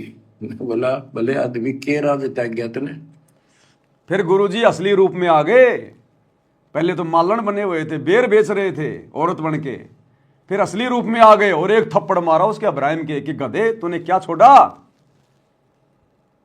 तो ये विचार करने की बात है, शिक्षा दे रहे हैं गुरुजी। किसी भी रूप में ये गुरु हमारी परीक्षा ले सकता है। किसी भी रूप में सामने से कोई जवान, कोई लड़की आ रही है, कोई बहन आ रही है, आकर्षक है। अब तुम्हें क्या पता कि वो तुम्हारा गुरु है, और तुम तो उसकी तरफ देखते रहोगे, अपनी भक्ति फोड़ लोगे अपने कर्म, और वो तुम्हारा गुरु है वो सामने से जो आ रहा हो। तुम्हें क्या पता, अब्राहिम को क्या पता ये मालन कौन है। ऐसे ही परीक्षा लेगा गुरु। तो जब भी कोई ऐसा विशेष कोई काल का दबाव महसूस हो, ऐसा कोई विशेष कोई आकर्षण किसी मां में, किसी बहन में, किसी राह चलती हुई किसी औरत में, दूसरे के धन में, या वैसे भी हम लोग अपनी जो अमल की बस में जा रहे हैं, खुले पैसे नहीं है, कंडक्टर थोड़ा सा जोर से बोलेगा, मैं कहां से लाऊं मैं इतने खुले पैसे, हर कोई मेरे को 500 का नोट दे रहा है, कहां से लाऊं मैं खुले। क्या पता तेरा गुरु है वो कंडक्टर, तेरी परीक्षा ले रहा है, तेरे को वो गुस्सा दिलाना चाह रहा है, तेरी परीक्षा लेना चाह रहा है, और तेरे को कहा क्या रे 500 दे रहे हो सारे के सारे, शर्म नहीं आती। अब तुम कहोगे ज्यादा ना बोले, 500 लेना तो ले ले। अब गए काम से, गए काम से। जगत तो कुछ भी बोल सकता है भैया, कुछ भी बोलेगा जगत तो। ये किसी भी रूप में आके गुरु हमारी परीक्षा ले लेगा, किसी भी रूप में, कैसे भी। जैसे अब्राहिम की परीक्षा ले ली मालन बन के, और फिर मारा एक थप्पड़। आज भाई अपने वास्तविक रूप में आके थप्पड़ नहीं मारेगा, आज तो रिजल्ट देगा। फिर लास्ट में रिजल्ट आज शो नहीं करेगा, परीक्षा भी ले लेगा और शो भी नहीं करेगा, फिर रिजल्ट मिलेगा। अब देख लो ना, गुरुजी का पूरा परिवार फेल, इनके कुक्रम बता रहे हैं ना भाई। जो गुरुजी के विधान से सत्संगों के विरुद्ध चलेगा वो फेल। पहाड़ जैसी बड़ी बड़ी गलतियां कर रही है, फेल। गुरुजी कुछ कह रहा है इनको? कुछ नहीं कह रहा। उल्टा इनको आशीर्वाद दे रहा है, शाबाश बच्चों, मेरी आत्मा गदगद कर दी। मेरी आत्मा गदगद कर दी। क्यों? क्योंकि मैं छटनी कर रहा था, तुम छट गए, गंदगी अपने आप छट गई, मेरी आत्मा गदगद कर दी तुमने। मुझे ज्यादा जोर ही नहीं लगाना पड़ा, मेहनत नहीं करनी पड़ी, बिना फिल्टर के कचरा साफ हो गया। तुमने खुद ही कर दी सारी कुबद, मुझे कुछ करना ही नहीं पड़ा। मेरी आत्मा गदगद कर दी बच्चों तुमने, मेरे हीरे मोतीलाल छांट दिए तुमने, जो साथ संगति में दौड़ के चले गए। तो गुरुजी इसलिए कह रहे हैं कि बच्चों, मेरे को मेहनत नहीं करनी पड़ी, तुम्हारे साथ माथा पच्ची नहीं करनी पड़ी, मैं चुपचाप हिसार जेल में आके बैठ गया और तुम अपने आप ही कुकर्म कर करके अपने आप ही ये गंदगी दूर हो गई। तुमने मेरी आत्मा गदगद कर दी कि मेरे को नहीं बोलना पड़ा। अब ये समझ रहे हम आश्रमों में जो मिट्टी ढो रहे हैं, ये ईंटें ढो रहे हैं, हॉस्पिटल बना रहे हैं, आश्रम बना रहे हैं, इसलिए गुरुजी कह रहे हैं मेरी आत्मा गदगद कर दी। संत कहां बोलता है, क्या बोलता है, वो संत ही जानता है। तो क्या कह रहे हैं गुरुदेव? असली रूप में आ गए। बोला भले आदमी के राज त्याग गया तने, एक थप्पड़ तू मारा। तो राज अंदर ही लिए कर रहा है। अपनी भूल का एहसास हुआ, महाराज बहुत नीच सही मन, देख कितनी बकवास भरी है, बहुत बड़ी गलती होगी, दया करो। तो बच्चों, इस प्रकार आपने भी थोड़ा सा ऊंचा उठना पड़ेगा। परमात्मा के लिए छोटी मोटी बातों पर अड़ंगा नहीं अड़ाना चाहिए। संसारी लोगों की रीति किसी हो, पर अपनी धर्म नीति को आगे रखे, उसके कारण गुरुदेव कह रहे हैं सांसारिक लोगों की नीति कैसी भी हो, लेकिन भगत ने अपनी धर्म नीति को आगे रख के चलना चाहिए। धर्म नीति, भगत की धर्म नीति क्या है? गुरु जी का ज्ञान, गुरु जी के सत्संग, मर्यादा, ये भगत की धर्म नीति है, ये हमारा धर्म है। तुमने अपने धर्म की कर दी ऐसी की तैसी, सारे उल्टे काम कर करके, गुरु जी को दुखी करके, बकवादे करके, क्या बचेगा तुम्हारे पास में? बड़ी बातों पर अड़ंगा नहीं अड़ाना चाहिए। संसारी लोगों की रीति किसी हो, पर अपनी धर्म नीति को आगे रखे, उसके कारण आप ऊपर उठ जाओगे। गरीब 9 लख नानक नाद में 10 लख गोरख तीरे, लाख दत्त संगी सदा चरणों चरत कबीर। गरीब 9 लख नानक नाद में 10 लख गोरख पास, अनंत संत पद में मेले कोटि तेरे रविदास। गरीब रामानंद से लक्ष गुरु त्यारे सिसके भाई, चेलों की गिनती नहीं पद में रहे समाये। गरीब खोजी खालिक को मेले ज्ञानी के उपदेश, सतगुरु पीर कबीर हैं सबका हो उपदेश। गरीब दुर्वासा और गरुड़ खे कीना ज्ञान समोद, अरब रामायण मुख कही वाल्मीकि को शोध। परमात्मा जो भी भक्ति पर लगे हुए हैं उन्हें अपने बच्चों को सबको मिलता है। दुर्वासा से मिले, गरुड़ से मिले, कागभूषण से मिले, शिव जी से मिले, विष्णु जी से मिले, ब्रह्मा जी से मिले, सबको मिलते हैं। देवी जी से मिले, ये नहीं छोड़ते किसी को। हमारी बुद्धि काल में कभी घुमा रखी है, ये बात हमारा समझ में आइए को नहीं। अब क्या बताते हैं कि वाल्मीकि के रूप में पांडवों की अश्वमेध यज्ञ में परमात्मा ने कैसा कमाल किया।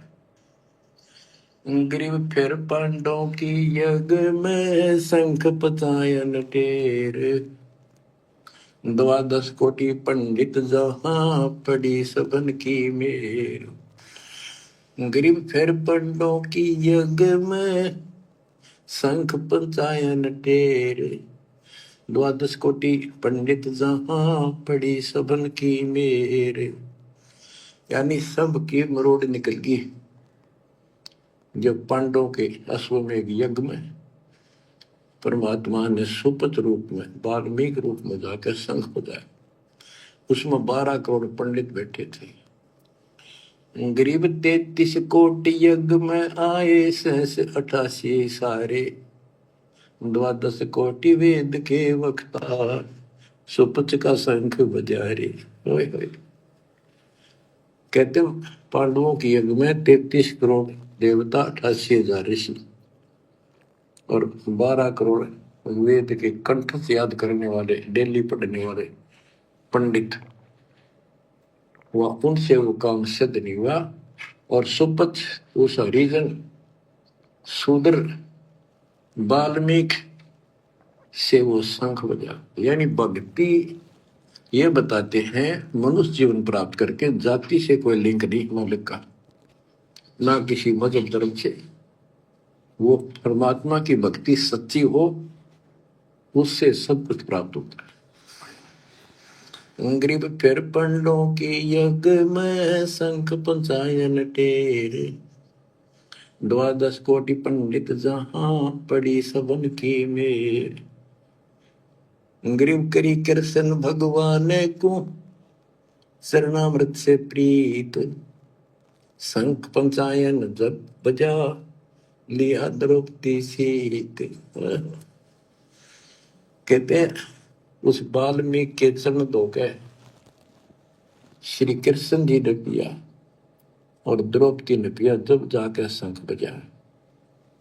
गरीब 12 कोटि पंडित जहां और ब्रह्मा विष्णु महेश, शरण दिए जगदीश को जिसको रटता शेष। गरीबदास जी कह रहे हैं कि 12 करोड़ पंडित थे वहां पर, ब्रह्मा विष्णु महेश, और कृष्ण जी ने उस वाल्मीकि के चरण छुए, शरणामृत पिया, जिसको शेष नाग भी जिसकी पूजा करता है। इनका सबका चौंध नागरी है। शेष नाग भी श्री कृष्ण को भगवान मान रहा है, विष्णु जी को। और कई बाप को पता भगवान है कौन।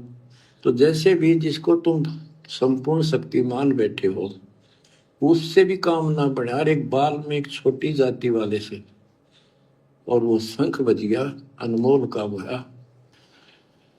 अब बच्चों ये विचार करो कि जिनको हम भगवान मानते थे, ये सारा फेल हो गए परमात्मा कबीर जी के सामने। गुरुदेव कह रहे हैं 12 करोड़ ब्राह्मण वेदों के ज्ञाता, 9 नाथ 84 सिद्ध, 88,000 ऋषि, सूक्ष्म रूप में ब्रह्मा विष्णु महेश, आम प्राणियों की गिनती नहीं, 56 करोड़ यादव, खुद श्री कृष्ण पांडवों की यज्ञ में बैठे थे, किसी से भी शंख नहीं बजा। और फिर भी लोगों की बुद्धि नहीं खुली कि ये वाल्मीकि कौन है, ये बुंडा सा दिखाई देने वाला, ये मैला कुचैला, ये वाल्मीकि सुदर्शन कौन है ये। फिर भी आंख नहीं खुली किसी की, और भगवान से वंचित रह गए। तो वर्तमान में ये वेद, चारों वेद, गीता जी, कुरान, पुराण, बाइबल, गुरु ग्रंथ साहिब, सदग्रंथ साहिब, कबीर सागर, ये सतयुग से लेकर वर्तमान तक ये बड़े बड़े आचार्य, शंकराचार्य, मंडलेश्वर, महंत, संत, मुल्ला, मौलवी, ये काजी, पीर, पैगंबर, कुतुब, ओलिया, कोई भी तो नहीं खोल पाया इनको, इनका रहस्य नहीं बता पाया, इनका सार नहीं बताया। और हरियाणा के एक रामपाल जी ने ये सारा भेद खोल दिया, और फिर भी लोगों की बुद्धि नहीं खुल रही, उनके खुद के भक्तों की बुद्धि नहीं खुल रही। 90% की जो सतलोक आश्रमों से जुड़े कि सतगुरु रामपाल जी फिर कौन है। क्या मां के गर्भ से जन्म लेके आने वाला एक आम प्राणी होगा। फिर भी भक्तों की आंख नहीं खुल रही, अपने गुरु में परमात्मा नजर नहीं आ रहा, कबीर जी नजर नहीं आ रहा। हरियाणा का रामपाल जाट ही दिखाई दे रहा है, अपने जैसा मानुष ही समझ रहे हैं, मां के गर्भ से जन्म लेकर आया हुआ मान रहे हैं।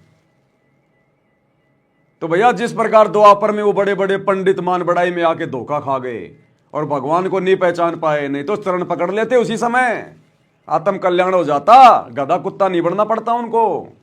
आज पिछली पीढ़ी में ला छोड़ता परमात्मा। तो इसी प्रकार वर्तमान में पिछली पीढ़ी में आकर भी हम भक्तों की आंखें नहीं खुल रही। ऐसे समर्थ गुरु को नहीं पहचान रहे, भगवान को नहीं पहचान रहे, जिन्होंने पूरी दुनिया के धर्म ग्रंथ खोल के रख दिए, पूरे अध्यात्म को खोल के रख दिया। ब्रह्मा विष्णु महेश की जन्म और मृत्यु बता दी, इनकी आयु बता दी, अक्षर पुरुष तक की बता दी, जिसके बारे में कोई जानता भी नहीं था। पूरी सृष्टि रचना खोल दी, ऊपर के चारों लोक खोल दिए, साहिब ने भेद दिया सब खोला अपनी सतलोक राजधानी का, और फिर भी अपने जैसा मां के गर्भ से जन्म लेकर आए हुआ मानुष मान रहे हैं।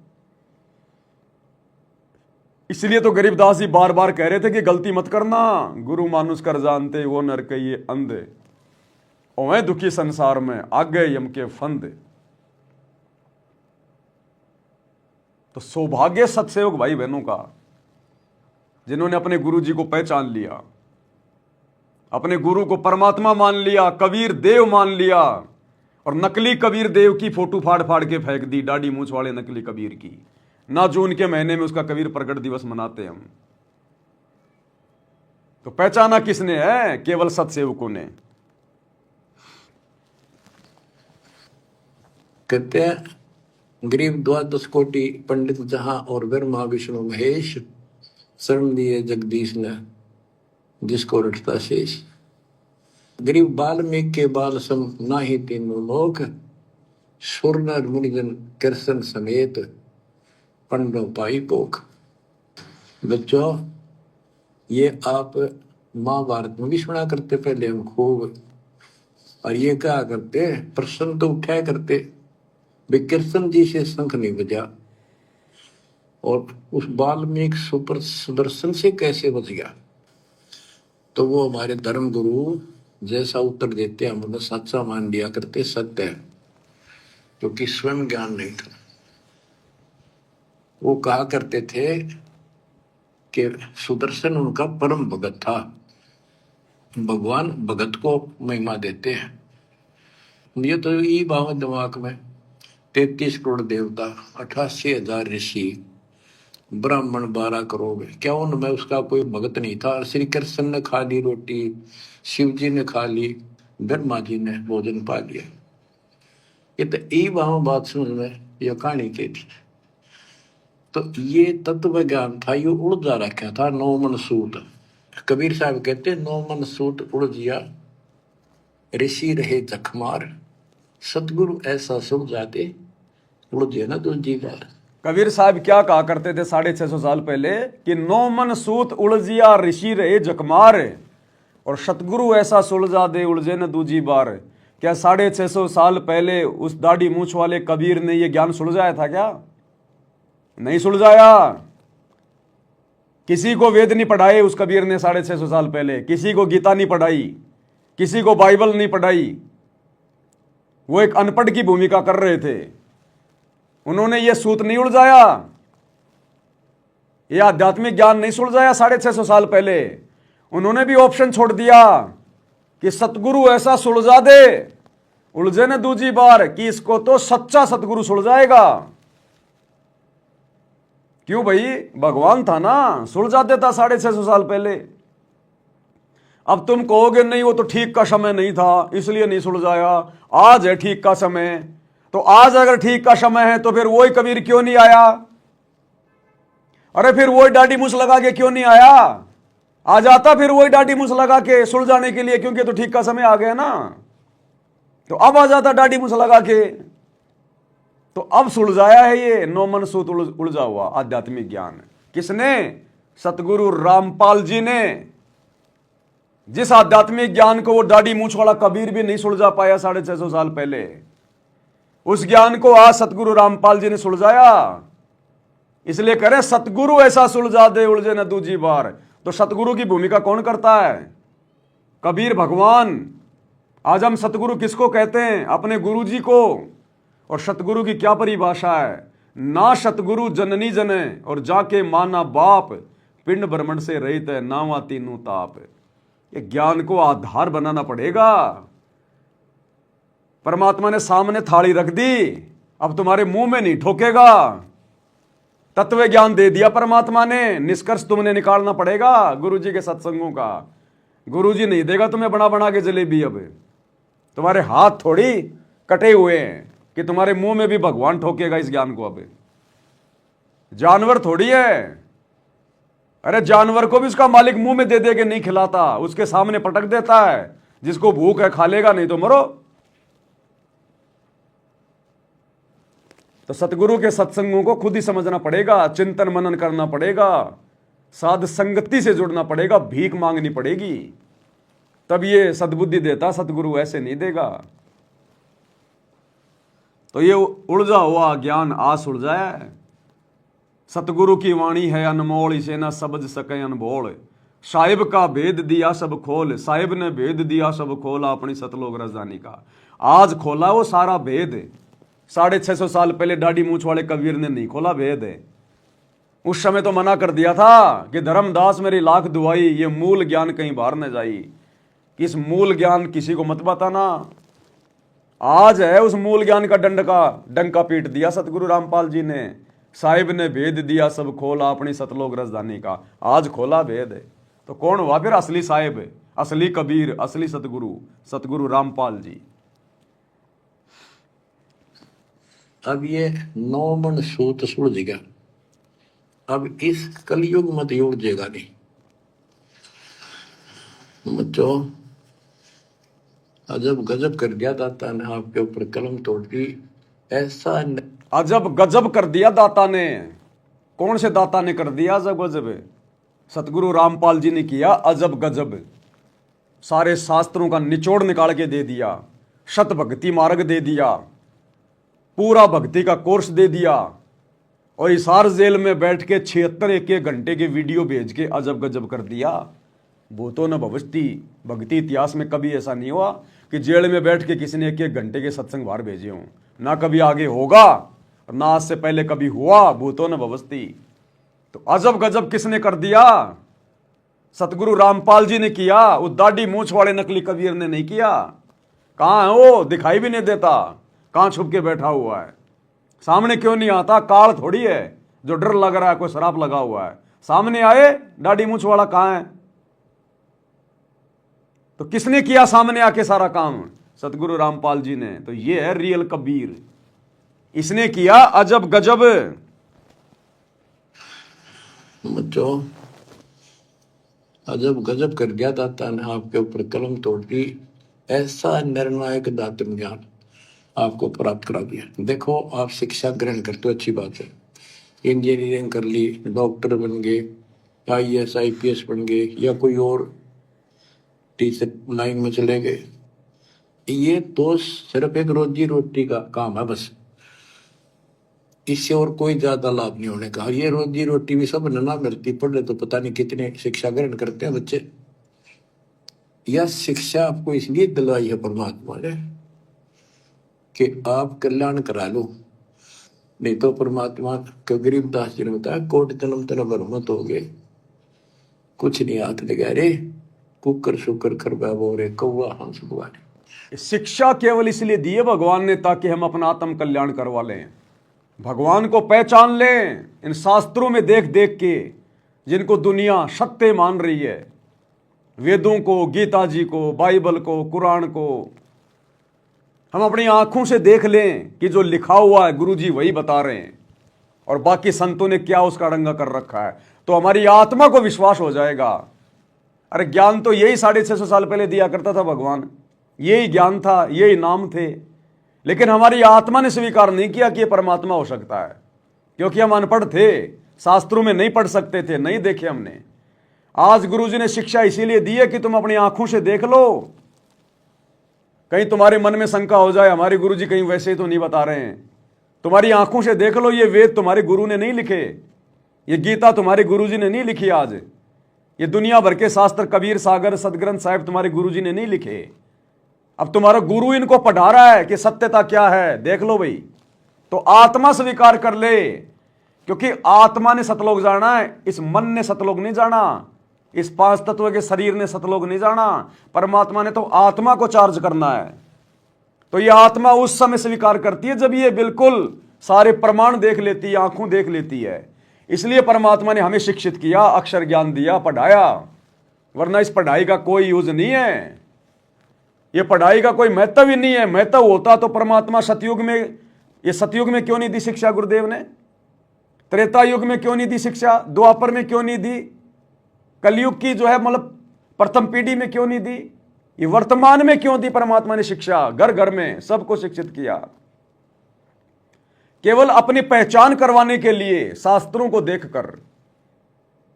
इसलिए हम भक्तों ने अपने बच्चों को ज्यादा शिक्षित बनाने की जरूरत नहीं है, ज्यादा हाई फाई उनको कोई पढ़ाई देने की जरूरत नहीं है, उनको कोई कोचिंग कराने की जरूरत नहीं है, उनको इंजीनियर, डॉक्टर, बैरिस्टर बनाने की जरूरत नहीं है, आईआईटी करवाने की जरूरत नहीं हो। बाबा बन के घूम रहे हैं आईआईटी वाले भी। अगर उस आईआईटी में अगर कोई सुख होता, मजा होता, तो वो लेके चिमटा रोडों पे नहीं भग रहा होता आज। शिक्षा केवल परमात्मा ने अपनी पहचान करवाने के लिए, तो वर्तमान में सबको शिक्षित करना जरूरी था परमात्मा ने। आने वाले समय में अगर हमारे बच्चे अगर पढ़ाई भी नहीं पढ़ना चाहते हैं, स्कूल नहीं जाना चाहते हैं, कोई दिक्कत नहीं है, मत पढ़ाइए आप, कोई आवश्यकता नहीं है, क्योंकि उनको भगवान चाहिए कि भगवान कौन है, और वो उसको अपने माता पिता से पता चल गया, क्योंकि उसके माता पिता वही भक्ति कर रहे हैं सतगुरु रामपाल जी की। उनके माता पिता ने आंखों से देख लिया, तो बच्चे वही करेंगे जो माता पिता करेंगे। अरे आप और हमारी हनुमान जी से, श्री राम से, श्री कृष्ण से कोई यारी दोस्ती है क्या? कभी वो हमारे घर पे आए हो, कभी हम उनसे ऊपर जाके कभी मिल के आए हो, फिर भी हमने उनको भगवान मान लिया। क्यों? क्योंकि बचपन से हमारे माता पिता उन्हीं को भगवान बता रहे थे, उन्हीं की पूजा कर रहे थे, उन्हीं के मंदिरों में जा रहे थे, इसलिए हमने भी उनको भगवान मान लिया। तो ठीक इसी प्रकार अगर आप अपने बच्चों को पढ़ाना चाहते हो तो केवल नॉर्मल शिक्षा, अगर आप भगत हैं तो, जगत की बात नहीं कर रहा मैं, सतगुरु रामपाल जी के भगत अगर अपने बच्चों को पढ़ाना भी चाहते हैं, 8वीं 10वीं से ज्यादा मत पढ़ाइए, अन्यथा आपका बच्चा वो बिगड़ेगा, आपके हाथ से निकलेगा। 8वीं 10वीं लास्ट पढ़ा दो उसको, लास्ट, क्योंकि वर्तमान वालों को पढ़ाने की थोड़ी जरूरत है। लेकिन हमारे बच्चों के आगे जो बच्चे होंगे वो अगर ना पढ़ना चाहें कोई दिक्कत नहीं है, क्योंकि उस समय पूरी पृथ्वी पर सतगुरु का ज्ञान फैल जाएगा और घर घर में सतगुरु की भक्ति होगी। इसलिए हमने शास्त्रों में देखने की जरूरत नहीं है, फिर घर घर में गुरु जी के सत्संग होंगे, हमारे बाप दादा वही भक्ति करते हुए मिलेंगे, फिर उन बच्चों को दिक्कत नहीं है, फिर उन बच्चों को दिक्कत नहीं है। और फिर भी यदि कोई पढ़ना चाहे तो नॉर्मल पढ़ाओ, ज्यादा नहीं। हमने ये टीवी टावी नहीं बनाने, हमने मोबाइल नहीं बनाने, हमने वैज्ञानिक नहीं बनना, बनवा दिए परमात्मा ने जो बनवाने थे, वो सबके फॉर्मूले सेट हो गए। अब केवल बस वो माल जो है वो मशीन में डालना है, अपने आप वो मोबाइल बन के आता है बाहर। अब दिमाग लगाने की जरूरत नहीं हमने, परमात्मा ने जिससे दिमाग लगवाना तो उसका दिमाग लगवा के मोबाइल बनवा दिए, एसी बनवा दी, कूलर बनवा दिए, गाड़ियां बनवा दी, हर चीज का फॉर्मूला तैयार करवा दिया। अब तो केवल लेबर का काम है, उस फॉर्मूले के अनुसार मशीन में सामान डालो, सारी चीजें निकल के बाहर आएंगी। अब फॉर्मूले की सब फॉर्मूले तैयार हैं। अब हमने वैज्ञानिक नहीं बनाना अपने बच्चों को, साइंटिस्ट नहीं बनाना, जिन चीजों की आवश्यकता थी परमात्मा ने दुनिया को ज्ञान देके सब बनवा दिया। हमने तो केवल उनका उपयोग करना है, बस, इससे ज्यादा कुछ नहीं। और अपने भगवान की भक्ति करनी है, तो क्या मतलब इस पढ़ाई का? आगे पढ़ाई का महत्व ही नहीं रहेगा आने वाले समय में। जब सतगुरु का राज आएगा 2028 के बाद, जब से सतयुग शुरू होगा, इस पढ़ाई का कोई महत्व ही नहीं रहेगा। आपकी डिग्री देख के नौकरी नहीं मिलेगी, आपकी भक्ति देख के, आपकी मर्यादा देख के, आपका आचरण देख के, आपका स्वभाव देख के, इस प्रकार से आपको आने वाले समय में लोग अपने काम पे रखेंगे। आपकी डिग्री देख के नहीं रखेंगे। ये डिग्री वालों ने सत्यानाश कर दिया दुनिया का। आपके व्यवहार को देख के आगे आपको नौकरी मिलेगी, मजदूरी मिलेगी, डिग्री देख के नहीं मिलेगी। तो वर्तमान में तो पढ़ना थोड़ा जरूरी था, क्योंकि ये भक्ति की शुरुआत है। तो वर्तमान में अपने बच्चों को 10वीं 12वीं से ज्यादा मत पढ़ाइए, अपने बच्चों को भक्ति की तरफ ज्यादा ध्यान दीजिए। अगर वो एक बार डॉक्टर बनने की तरफ उसका ध्यान गया ना, तो भक्ति गई फिर बाढ़ में। एक बार यदि साइंटिस्ट बनने की, इंजीनियर बनने की, कोई और ऐसा बनने की अगर उसके मन में आ गई ना, फिर वो बेटा तुम्हारे हाथ में नहीं आएगा, फिर वो बेटी तुम्हारे हाथ में नहीं आएगी, फिर उसका ध्यान वहीं चला जाएगा, मैंने तो इंजीनियर बनना है। अब इंजीनियर बन के कौन सा वो भाई मंगल ग्रह पे जाएगी, और जा भी आएगी तो पत्थर के टुकड़ों के अलावा क्या लाएगी। तो 8वीं 10वीं से ज्यादा बच्चों को मत पढ़ाइए अगर उनका भविष्य चाहते हैं तो।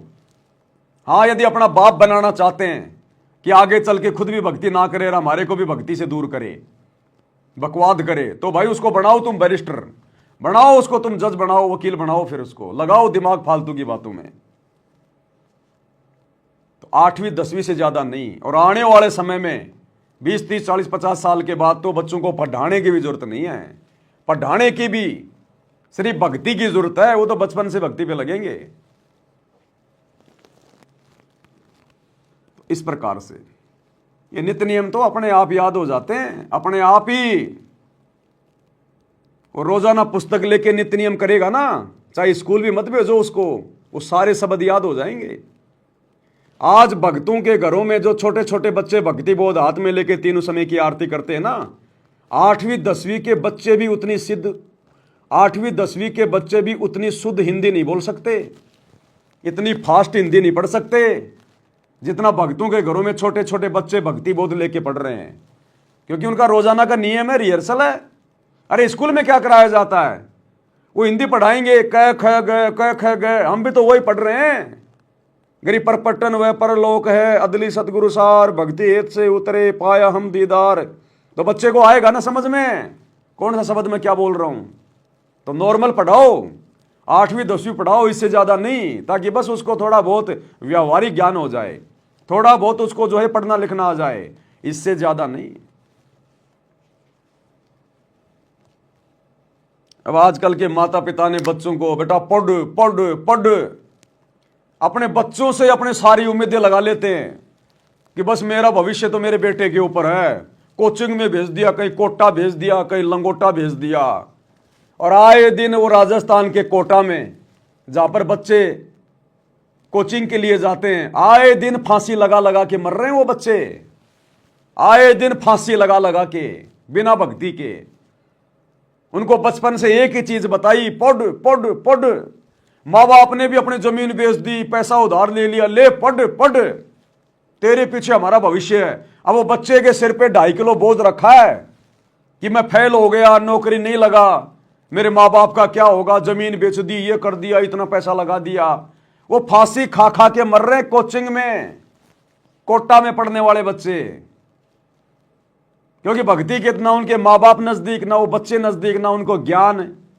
उसे नौकरी को ही सब कुछ मान लिया। अरे तुमने पढ़ा लिया लिखा लिया, तेरा बेटा नौकरी भी लग गया और 2 महीने बाद में एक्सीडेंट में मर गया, अब क्या नौकरी बचा लेगी क्या? वो नौकरी उसके एक्सीडेंट को बचा लेगी क्या? बीमारी से मरना हो वो नौकरी बचा लेगी उसको? भगवान बचाएगा, भक्ति बचाएगी। तो ये शिक्षा तो एक बकवाद है, बकवाद। शिक्षा ने केवल इंसान को रिश्वतखोर बना दिया, भ्रष्टाचारी बना दिया, चतुर बना दिया, धोखेबाज बना दिया, मिलावटखोर बना दिया शिक्षा ने इंसान को। हमारे बाप दादा शिक्षित थे क्या? BA कर रखी थी क्या? अनपढ़। और आज जो बहुत ज्यादा जो पढ़े लिखे हैं, लाखों रुपया महीने का कमा रहे हैं, वो भी इतनी शांति से जीवन नहीं जी रहे जितना हमारे अनपढ़ बाप दादा जीवन जी के चले गए। जितनी खुशहाली, जितनी शांति उनके जीवन में थी, आज यहां के प्रधानमंत्री के जीवन में भी नहीं है। तो शिक्षा तो केवल भगाती है, इधर उधर गधा बना के रखती है, गधा उल्टे काम करवाती है, कर्म फुड़वाएगी। तो शिक्षा का भी थोड़ा बहुत यदि कोई फायदा उठा रहा है तो भगत उठा रहा है, भगवान को पहचान के, शास्त्रों को देखकर। ये शिक्षा परमात्मा ने ये BA MA इंजीनियर डॉक्टरी फोक्टरी ये मोटी मोटी पुस्तकें नहीं पढ़ने के लिए बनवाई। ये शिक्षा परमात्मा ने सदग्रंथों को पढ़ने के लिए बनवाई थी। सदग्रंथ हो गए बाढ़ में, दुनिया तो इतनी मोटी मोटी कोचिंग की किताब लाएगी, सारा रात वो बच्चे लगे रहेंगे पन्ने पलट पलट के, सामान्य ज्ञान, फलाना देश का राष्ट्रपति कौन है, फलाने का प्रधानमंत्री कौन, सबसे बड़ा गधा कौन, सबसे बड़ी चिड़िया कौन, उस देश का राष्ट्रीय पक्षी कौन। क्या काम आएंगे तेरे ये? फलाना देश का राष्ट्रीय पक्षी कौन है, राष्ट्रीय पशु कौन है, दुनिया में सबसे लंबा आदमी कौन है, तेरे घर में क्या वो बाजरा बोने आएगा? तो ये फालतू के सामान्य ज्ञान, फालतू का उल्टा ज्ञान दुनिया भर का। कर्क रेखा की लंबाई कितनी है, मकर रेखा की लंबाई कितनी है, क्या करेगा? कपड़े सुखाएगा उसके ऊपर, क्या काम आई तेरे वो कर्क रेखा, वो मकर रेखा? दुनिया भर का ज्ञान उल्टा, केवल 2 टाइम की रोजी रोटी के लिए। और दुनिया में पूछ लो किसी से कि भाई नेकी कौन थी, नेकी कौन थी, सेव कौन था, किसी को नहीं पता। और ये पता लगे बिना मोक्ष नहीं होगा। और ये पता करने के लिए आपने सतगुरु रामपाल जी से जुड़ना पड़ेगा, भक्ति लेनी पड़ेगी। इस भक्ति से मोक्ष होगा। इस मनुष्य जीवन को प्राप्त करने का टारगेट केवल डॉक्टर बनना नहीं है, पैसे कमाना नहीं है, इंजीनियर बनना नहीं है, मंत्री प्रधानमंत्री बनना नहीं है, बड़ी बड़ी कोठी बनाना नहीं है। मरने के बाद में उस कोठी के नीचे तेरे को कोई छाया में नहीं बैठने देगा जब तू कुत्ता बन के आएगा वापस। वो पढ़ाई कोई काम नहीं आएगी फिर, जो तुमने अपने जीवन के 20 साल तुमने बर्बाद कर दिए इंजीनियर बनने में। मरने के बाद में वो पढ़ाई फिर भूल जाएगा सारी, फिर नए तरीके से पढ़ना पड़ेगा जब कभी तेरा मनुष्य जन्म होगा। कह ख गए क्यों, कहां गई वो तेरी पढ़ाई? और अब पिछले जन्म में तू तो जज था, तूने तो बहुत जो तूने वो जो है पढ़ाई करी थी। अब मरने के बाद अगले जन्म में कुत्ता बनेगा, फिर गधा बनेगा। कहां गई वो पढ़ाई? एक अक्षर भी याद नहीं तेरे को आज। तो ये धोखा है, धोखा। ये शिक्षा भी एक धोखा है। अगर शिक्षा का अगर सदुपयोग करना है तो सतगुरु के प्रवचन सुनो, सतगुरु की शरण में आओ, आध्यात्मिक ज्ञान लो, अपनी आत्मा का कल्याण करो, गुरु की पहचान करो, तब शिक्षा का फायदा है।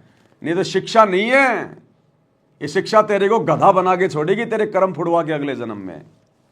तो भगत होकर यदि कोई अपने बच्चों को नौकरी के लिए पढ़ा रहा है, यदि नौकरी के लिए उसके ऊपर पैसे बर्बाद कर रहा है, वो भगत नहीं है। वो मतलब वैसे तो भक्ति कर रहा है लेकिन उसको ज्ञान नहीं है अभी, वो अभी उसको ज्ञान नहीं है, फिर खाली नाम का भगत है। ये तो फुल स्टॉप कर दो भैया, मैं नहीं पढ़ाऊंगा, तेरे को पढ़ना तो कमार पढ़। ओ पापा जी मेरा फ्यूचर बर्बाद हो जाएगा। काहे का तेरा फ्यूचर बर्बाद हो जाएगा? कौन से पंडित ने बना दिया कि तू बैरिस्टर बनेगा? बता। और तेरे भाग्य में लिखा है, और तेरा बाप अगर नहीं पढ़ाएगा तो क्या तू बनेगा नहीं? जिन बच्चों के माता पिता मर जाते हैं उनको जन्म देते ही, वो बच्चे आज वकील बन के बैठे हैं, जज बन के बैठे हैं, वो माँ बाप ने बनाया क्या? तो तेरे भाग्य में होगा तो बन जाएगा। बाकी मैं तो नहीं पढ़ाने वाला भाई। 8वीं 10वीं पढ़ा दी, कोई काम धंधा करना तो कर, नहीं तो खेत में काम कर, अपनी भक्ति कर, इससे ज्यादा नहीं। और तेरे भाग्य में तो फिर पढ़ जा, बन जा, फिर मेरे से हाथ जोड़। मैं तो 2 पैसे कमाता हूं, अपने भगवान की भक्ति में लगाऊंगा, अपने दान धर्म में लगाऊंगा। तेरी फालतू में शिक्षा में लगा कि मुझे क्या मिलेगा? क्या देगी तेरी शिक्षा मुझे? तो बच्चों को भैया भक्ति पे लगाओ, भक्ति वाली शिक्षा दो ना। स्कूल में भेजते हैं, 8 घंटे स्कूल में पढ़ते हैं, 2-4 घंटे वो घर पे लगे रहते हैं, और अब 1 घंटे अपने बच्चों से माला भी नहीं करवाते। 1 घंटा बैठा के अपने बच्चों को माला भी नहीं करवा रहे, और स्कूल में 8-8 घंटे पढ़ा रहे हैं। तो भैया भक्ति को महत्व देना पड़ेगा, भक्ति से बात बनेगी। ये शिक्षा विक्षा कुछ नहीं है। और काहे की शिक्षा? करोड़ों बच्चे डिग्रियां ले लेके निकल रहे हैं आज, करोड़ों बच्चे। नौकरी मिलती कितने को है? 2% को, मुश्किल से 2% को हाथा जोड़ के। कहीं पे कोई पैसा देना पड़ रहा है, कहीं पे कोई जैक लगाना पड़ रहा है। 100 में से 2 बच्चों को नौकरी मिल रही है। बाकी डिग्रियां ले लेके उनकी पुंगी बजा के बजा रहे हैं। वो पी रोड पे खड़े होके पाने पतासे बेच रहे हैं, वो बीए करने वाले, एमबीए करने वाले पकोड़े उतार रहे हैं, पकोड़े। अब वो डिग्री को कर लो, गोल मोड़ करके जेब में डाल लो उसको, वो डिग्री दे देगी तुम्हें रोटी। भैया भक्ति से मिलेगा ये रोटी भी मिलेगी ना 2 टाइम की सुख से, भक्ति से मिलेगी, भक्ति से। शिक्षा का महत्व समझो। शिक्षा क्यों दी भगवान ने? आज से पहले क्यों नहीं थी, अब क्यों दी? ये विज्ञान आज से पहले क्यों नहीं थी, अब क्यों दी? ये वैज्ञानिक उपकरण, ये TV, radio, mobile, internet, computer पहले क्यों नहीं थे, अब क्यों दी? क्योंकि अब भक्ति युग है, भक्ति में सहयोग के लिए दी। और यदि इनका बकवाद करेंगे, 2 टाइम की रोजी रोटी तक ही सीमित रहेंगे, नौकरी के लिए ही अगर हम पढ़ेंगे पढ़ाएंगे, कुछ नहीं मिलेगा, कुछ नहीं मिलेगा।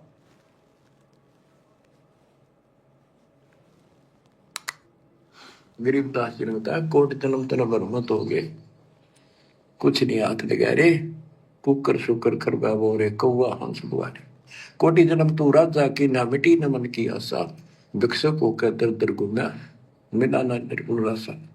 इंद्र कुबेर ईश की पदवी, ब्रह्मा वर्ण धर्म राया, विष्णुनाथ के पुर तू जाकर तू फिर पूछा।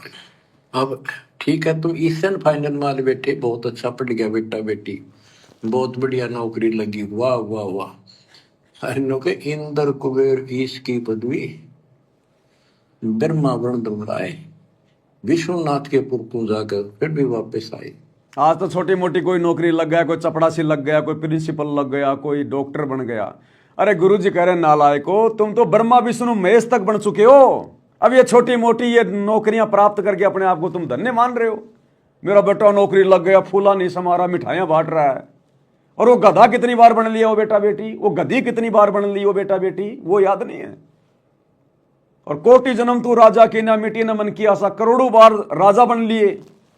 अरे आज तो नौकरी कर रहे हो, करोड़ों जन्म तुम राजा के प्राप्त कर चुके हो, ब्रह्मा विष्णु महेश के तुम जन्म प्राप्त कर चुके हो। अब बिना ज्ञान के कुछ याद नहीं है, कुछ पता नहीं है। आज कोई चपड़ासी लग जाए तो पता नहीं सीना फुला लेता है, मैं तो चपड़ासी लग गया है, मांझने तो कफ ही है बेटा, है बन जाए तू कुछ भी। नौकरी नौकरी है, नौकरी यानी गुलामी। नौकरी नौकरी है, दूसरे के अधीन रहना वो गुलामी है। गरीब 3 लोग का राज, जय जीव को कोई दे, लाख बधाई क्या करे जब नहीं नाम देते। एक छोटी सी पोस्ट या पद या मंत्री, मुख्यमंत्री, प्रधानमंत्री बन गया, छड़ दे इन गल्लां कुछ ना दे रहा इन बातों में। एक को गुरुजी कह रहे हैं अगर प्रधानमंत्री भी बन गया तू, देश का राष्ट्रपति भी बन गया, तो भी छोड़ दे गल्ला, कुछ नहीं है। अगले जन्म में गधापति बना मिलेगा बिना भक्ति के। एक हरि की भक्ति बिन राजा गधा होए, माटी लदे कुम्हार की घास न डाला कोई। अब बताओ फिर वो डॉक्टर इंजीनियर फलाना देखना, इनकी तो औकात क्या है। जब मरने के बाद में भक्ति ना करने वाला राजा भी गधा बनता है, तो छोटी मोटी नौकरियां करके तुम क्या सीना फुला रहे हो। तो ज्ञान की कमी है भाई। मंत्री, मुख्यमंत्री, प्रधानमंत्री बन गया, छड़ दे इन गल्लां कुछ ना दे रहा इन बातों में। एक कोडी का जीव नहीं जिसके पास सच्ची भक्ति नहीं। आपके ऊपर जो मालिक ने कृपा कर दी, पुण्यात्मा हो, आप सामान्य आत्मा नहीं हो। 27 साल हो गए यही आवाज, यही परमात्मा की महिमा गुणगान करते करते। परमात्मा का कुत्ता हूं मैं, उसका निर्देश है, आदेश है, इसलिए आप धनियों को जगा रहा हूं, भौंक रहा हूं। और कुत्ता जब भौंकता है तो मालिक ने समझ लेना चाहिए कोई आपत्ति है, उठ के जागना चाहिए, इधर उधर देखना चाहिए, अपना धन संभालना चाहिए। आंखें खोल लो, कुर्बान हो जाओ। ये बार बार दास जो कह रहा है, कोई मूर्ख नहीं, मैंने कोई स्वार्थ नहीं आपसे, लेकिन आपका भविष्य, आपकी दुर्गति खड़ी दिखाई देती है दास को। आप दुर्गति खड़ी दिखाई दे रही है आश्रम वालों की। सत्संग किसके लिए कर रहे हैं? अपने भक्तों के लिए। तो गुरुजी कह रहे हैं मुझे तुम्हारी दुर्गति खड़ी दिखाई दे रही है। जो कुकर्म तुम कर रहे हो आज मेरी गैर हाजिरी में, ये राजनीति करके, स्टेडियम बना के, आश्रम पे आश्रम खोल के, धंधा खोल के तुमने ड्रामेबाजी शुरू कर दी। नाम लेते हो तुम कबीर जी का कि कबीर जी 120 साल झोपड़ी में रह गए, और तुमने उसी कबीर के नाम पे ये करोड़ों के आश्रम खोल खोल के बकवादी शुरू कर दी। उस कबीर के नाम पे आश्रम खोल दिया, करोड़ों का ड्रामेबाजी कर रहे हो, और कबीर का झोपड़ा बना दिया साइड में, और लिख दिया कबीर जी शिक्षा दे रहे हैं सूत काट के कि हमने एक सामान्य जीवन जीना चाहिए। वो 300 करोड़ का धनाना आश्रम क्यों खोल दिया भाई? अरे नाम कबीर का, फोटो कबीर की, सूत काट रहा है, झोपड़ी कबीर की कि सामान्य जीवन जीना चाहिए, और ये 100 एकड़ जमीन लेके पटक दी धनाना में। ये क्या है? वो 300 करोड़ का आश्रम बना दिया। वो क्या ड्रामेबाजी है? बनाई कभी कबीर ने? तो ये है ड्रामेबाजी। तो गुरुजी कह रहे हैं मैं सारा देख रहा हूं, तुम्हारा नौटंकी सब कुछ है। गुरुदेव कह रहे हैं तुम्हारी दुर्गति मुझे दिखाई दे रही है, तुम्हारा भविष्य जो तुम ये बकवादे कर रहे हो, गंदी राजनीति, स्टेडियम, आरक्षणबाजी, आश्रमों में ड्रामेबाजी, भक्ति तुम करते नहीं, सत्संग तुम सुनते नहीं, दुनियादारी निभा रहे हो, यारी दोस्ती निभा रहे हो, बकवादे कर रहे हो, मर्यादा सबने तोड़ रखी है।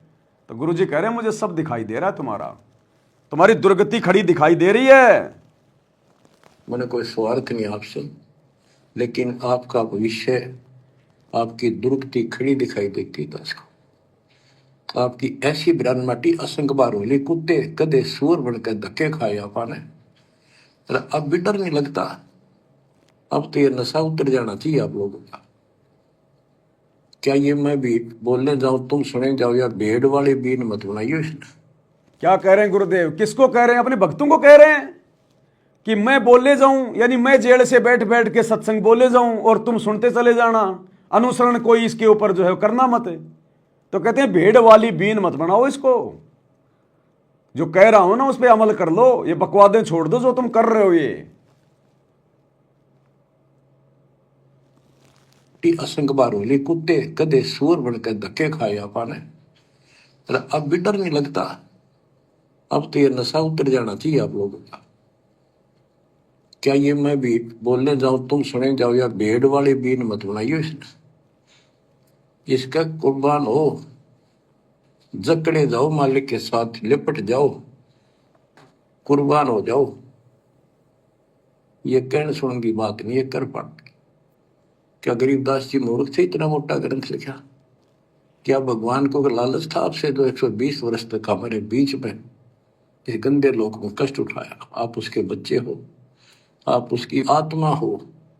वो हमारा बाप है, वो एक माँ है, वो सब कुछ है, वो भाई है, वो एक बहन है। तुम्हें माता च पिता तुम्हें, तुम्हें बंधु च सखा तुम्हें विद्या च द्रविणम, विद्या और धन दाता तू ही है। तुमेव मम सर्वम देव देव, हे देवों के देव, हे मालिकों के मालिक, मेरे तो आप ही सब कुछ हो। ये भाव हो बेटा बच्चों तुम्हारा। और ये भाव गुरुदेव के आशीर्वाद से सत्सेवकों का बना है, सत्सेवकों का, साथ संगत वाले भाई बहनों का।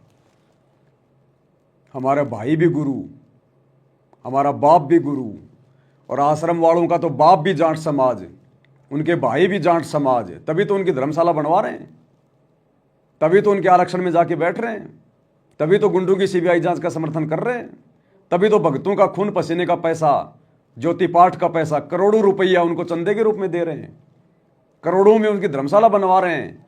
क्योंकि इनका तो बाप भी जाट समाज हरियाणा का, और इनके तो भाई भी जाट समाज वाले। भगत तो केवल पैसे कमाने की मशीन है कि भगत समाज तो भेड़ बकरियां हैं, गुरु जी के आड़ में पैसे कमा लो बस ज्योति पाठ के, और लुटाओ अपने समाज के ऊपर। ये वो पिता है, ये बाप भी यही है, माँ भी हमारा यही है, ये हमारा भाई भी यही है, सच्चा साथी सखा फ्रेंड भी यही है। अगर विचार करोगे तो जिनके ऊपर मुंह धोए बैठे हो, जिनके ऊपर तुम सारा मान रहे हो, चाहे आपका प्रधानमंत्री मित्र है, प्रधानमंत्री मर जाता है, कि सारा था उसका। अब बताओ, गुरुजी कह रहे हैं जिसके ऊपर तुम मुंह धो के बैठे हो, अपना सहारा मान रहे हो, प्रधानमंत्री, कल को तेरी मृत्यु हो गई, वो क्या सहारा देगा तेरे को प्रधानमंत्री? तो ये बात कहने वाला गुरु क्या नरेंद्र मोदी की रैली में अपने भक्तों को धक्के खाने के लिए भेजेगा क्या? आदेश देगा क्या गंदी राजनीति का? तो किसने आदेश दिया? ये गुरु के परिवार ने, काल के एजेंटों ने, भक्तों की मर्यादा तोड़वाने के लिए, उनके कर्म फुड़वाने के लिए। ये गुरु तो साफ कह रहा है कि प्रधानमंत्री भले तेरा मित्र है, वो भी तेरे कोई काम नहीं आएगा अगर तू मर्यादा तोड़ के भक्ति करेगा या भक्ति नहीं करेगा। तो बताओ, ये गुरु क्या नरेंद्र मोदी की गोहाना सोनीपत की रैली में भक्तों को बसों में बैठकर जाने के आदेश देगा क्या? मध्य प्रदेश की भोपाल की नरेंद्र मोदी की रैली में जाने के आदेश देगा क्या? बात बात पे राजनीतिक पार्टियों को वोट डालने का आदेश देगा क्या? जो प्रधानमंत्री को भी रिजेक्ट कर रहा है कि वो भी तेरे कुछ काम नहीं आएगा, तो उनके पीछे दौड़ाएगा अपने भक्तों को? तो कौन दौड़ा रहा है? काल। किसके माध्यम से? गुरु के परिवार के माध्यम से, कोऑर्डिनेटरों के माध्यम से। जिनके ऊपर मुंह धोए बैठे हो, जिनके ऊपर तुम सारा मान रहे हो, चाहे आपका प्रधानमंत्री मित्र है, प्रधानमंत्री मर जाता है, कि सारा था उसका, खुद मौत होगी कि रक्षा करी उसने प्रधानमंत्री ने। और ये परमात्मा या भी साथी, संसार छोड़ के जाओगे बच्चों तो भी साथी। गुरु रामपाल मेरा हरदम साथी, रहे शब्द रूप में साथ, चरण में रखना जी, भोग लगाऊं महिमा गाऊं। साथ संगति से जुड़ो, तब पता चलेगा ये सारे शब्द बने हुए हैं गुरु की महिमा के कि गुरु रामपाल मेरा हरदम साथी रहे शब्द रूप में साथ। तो गुरु जी क्या कह रहे हैं, गुरु यहां भी साथी और गुरु आगे भी साथी।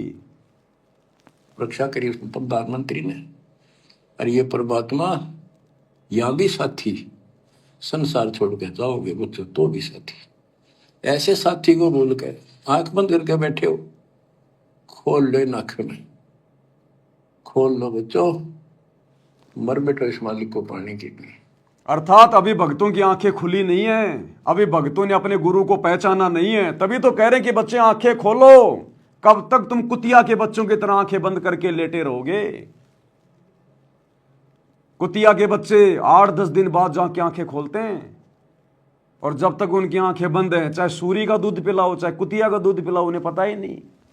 तो भक्तों की तो आंखें बंद हैं, चाहे राजनीति कराओ, चाहे जाटों की धर्मशाला बनाओ, चाहे गुंडों की सीबीआई जांच कराओ, चाहे स्टेडियम बनाओ, चाहे रंगोली बनाओ, चाहे आश्रमों में पाखंड करो, कुछ पता नहीं है इन्हें।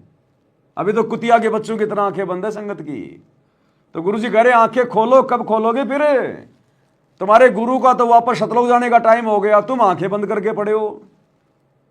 थोड़ा बहुत अपनी माँ का भी दूध पी लो, या फिर कुतिया का दूध पीते रहोगे, राजनेताओं की रैलियों में धक्के खाते रहोगे। खोल लो नाक में, खोल लो बच्चों, मर बैठो इस मालिक को पाने के लिए। परमात्मा आपको सद्बुद्धि दे, आपके गंदे लोक की याद सदा बनी रहे, आपका भविष्य नरक बनने से बचे, आपको मोक्ष दे दाता सत्साई।